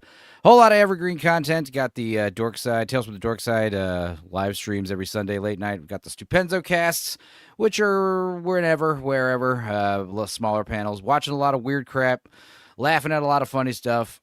We've also got a blast on your show last night. That was fun. We also got we've been watching a lot of Tales from the Crypt and a lot of horror related stuff this month and this season. This Wednesday, we've got a whole lot of movie commentaries we do every Wednesday, and this one's a full length one that me and Dudicus watched. It's written by Clive Barker and Stephen King. It stars Christopher Lloyd and Matt Frewer, and it is called The Quicksilver Highway. It is the worst movie we've ever seen. You guys have to see it to believe it. It's worse than Heartbeeps. It's worse than Rockula. It's worse than Theodore Rex. It was so bad that the next movies are going to be good. We're going to watch Creepshow 2 and Frighteners after that and, a bunch of other stuff. But, yeah, it's fun. I hope you guys check it out. Hoping to have a karaoke party around my birthday at the end of the month. So, need about 30-something subs, 38 subs, 40 subs. Sub to this man, chat. Yeah. Oh, happy birthday. My birthday's also coming up. Oh, yeah. Mine Scorpio is on October season. 30th. Yeah, mine's the 25th. Mom's is the 26th. It was funny because Sammy was like, hell yeah, dude, Scorpio season. And I'm like, your birthday's the 12th. You're a Libra. And he was like, what? And I had to shatter his whole worldview, telling him he's actually a Libra. I'm like, bro. You have to be in the later part of October to be in the cool club because if you don't know, Scorpios are the best. Yeah. Anyway, unite. Well, yeah, it was fun hanging out. Thanks for having me. Leon, and I'll be on AJ's channel and Lance's channel and other random channels. I'm just down to clown, especially when I'm at home, not out of town, which is good. So thanks again. Serranos, man, we had a great stream on your show yesterday, and you're gonna be streaming tonight as well. What are you gonna be doing? Yeah, so all this week, Steam Next Fest is going on, so there are thousands of game demos out there available. I am collecting them up. I'm going to choose the best of them to show on my stream. I'm going to be streaming all week. Today, I was doing After Countercast. I'm going to start probably in about an hour, and then the rest of the week, you stream about 4 o'clock Pacific time. And then after that, on Sundays, I will continue streaming about anime. And we'll have Leon sometime. Normally, I will be doing it with my friend, and I was gonna say, normally I'll be doing it with my friend Michael and Daxonar. Yeah, thank you. Anime, and this was a great stream tonight. Yeah, no, tonight was awesome. Guys, shout out. Thank you so much. It was a very good stream. We're going to be rating into Nick tomorrow at Temple of Haters. Maybe we can rate into Serranos if his next Fest stream is still going. So that'll be good because we want to share the love, support our friends all around. This is an awesome community we're growing. So I cannot thank you guys enough. For those of you that donated, it is truly appreciated. I never feel like I deserve it. It doesn't mean the absolute world to me. For those of you that don't or are unable to, just having you here, it helps build the conversation. Sometimes you put some great stuff in chat. Sometimes you get some dumbass stuff in chat. But honestly, that helps as well. You love to see it. So yes, thank you so much. Videos and streams every day. Tomorrow we got Tinfoil Haters with guest That Darn Kidday. We got one hell of a fun topic to talk about for the Halloween season. So that being said, we're gonna raid Nick. Make sure you tell him in the chat, Vital Idol Raid, and make sure to sub to all my boys and girl on the panel here. And until next time, it's all here in the Nerdosphere, and this has been Words of Paradise.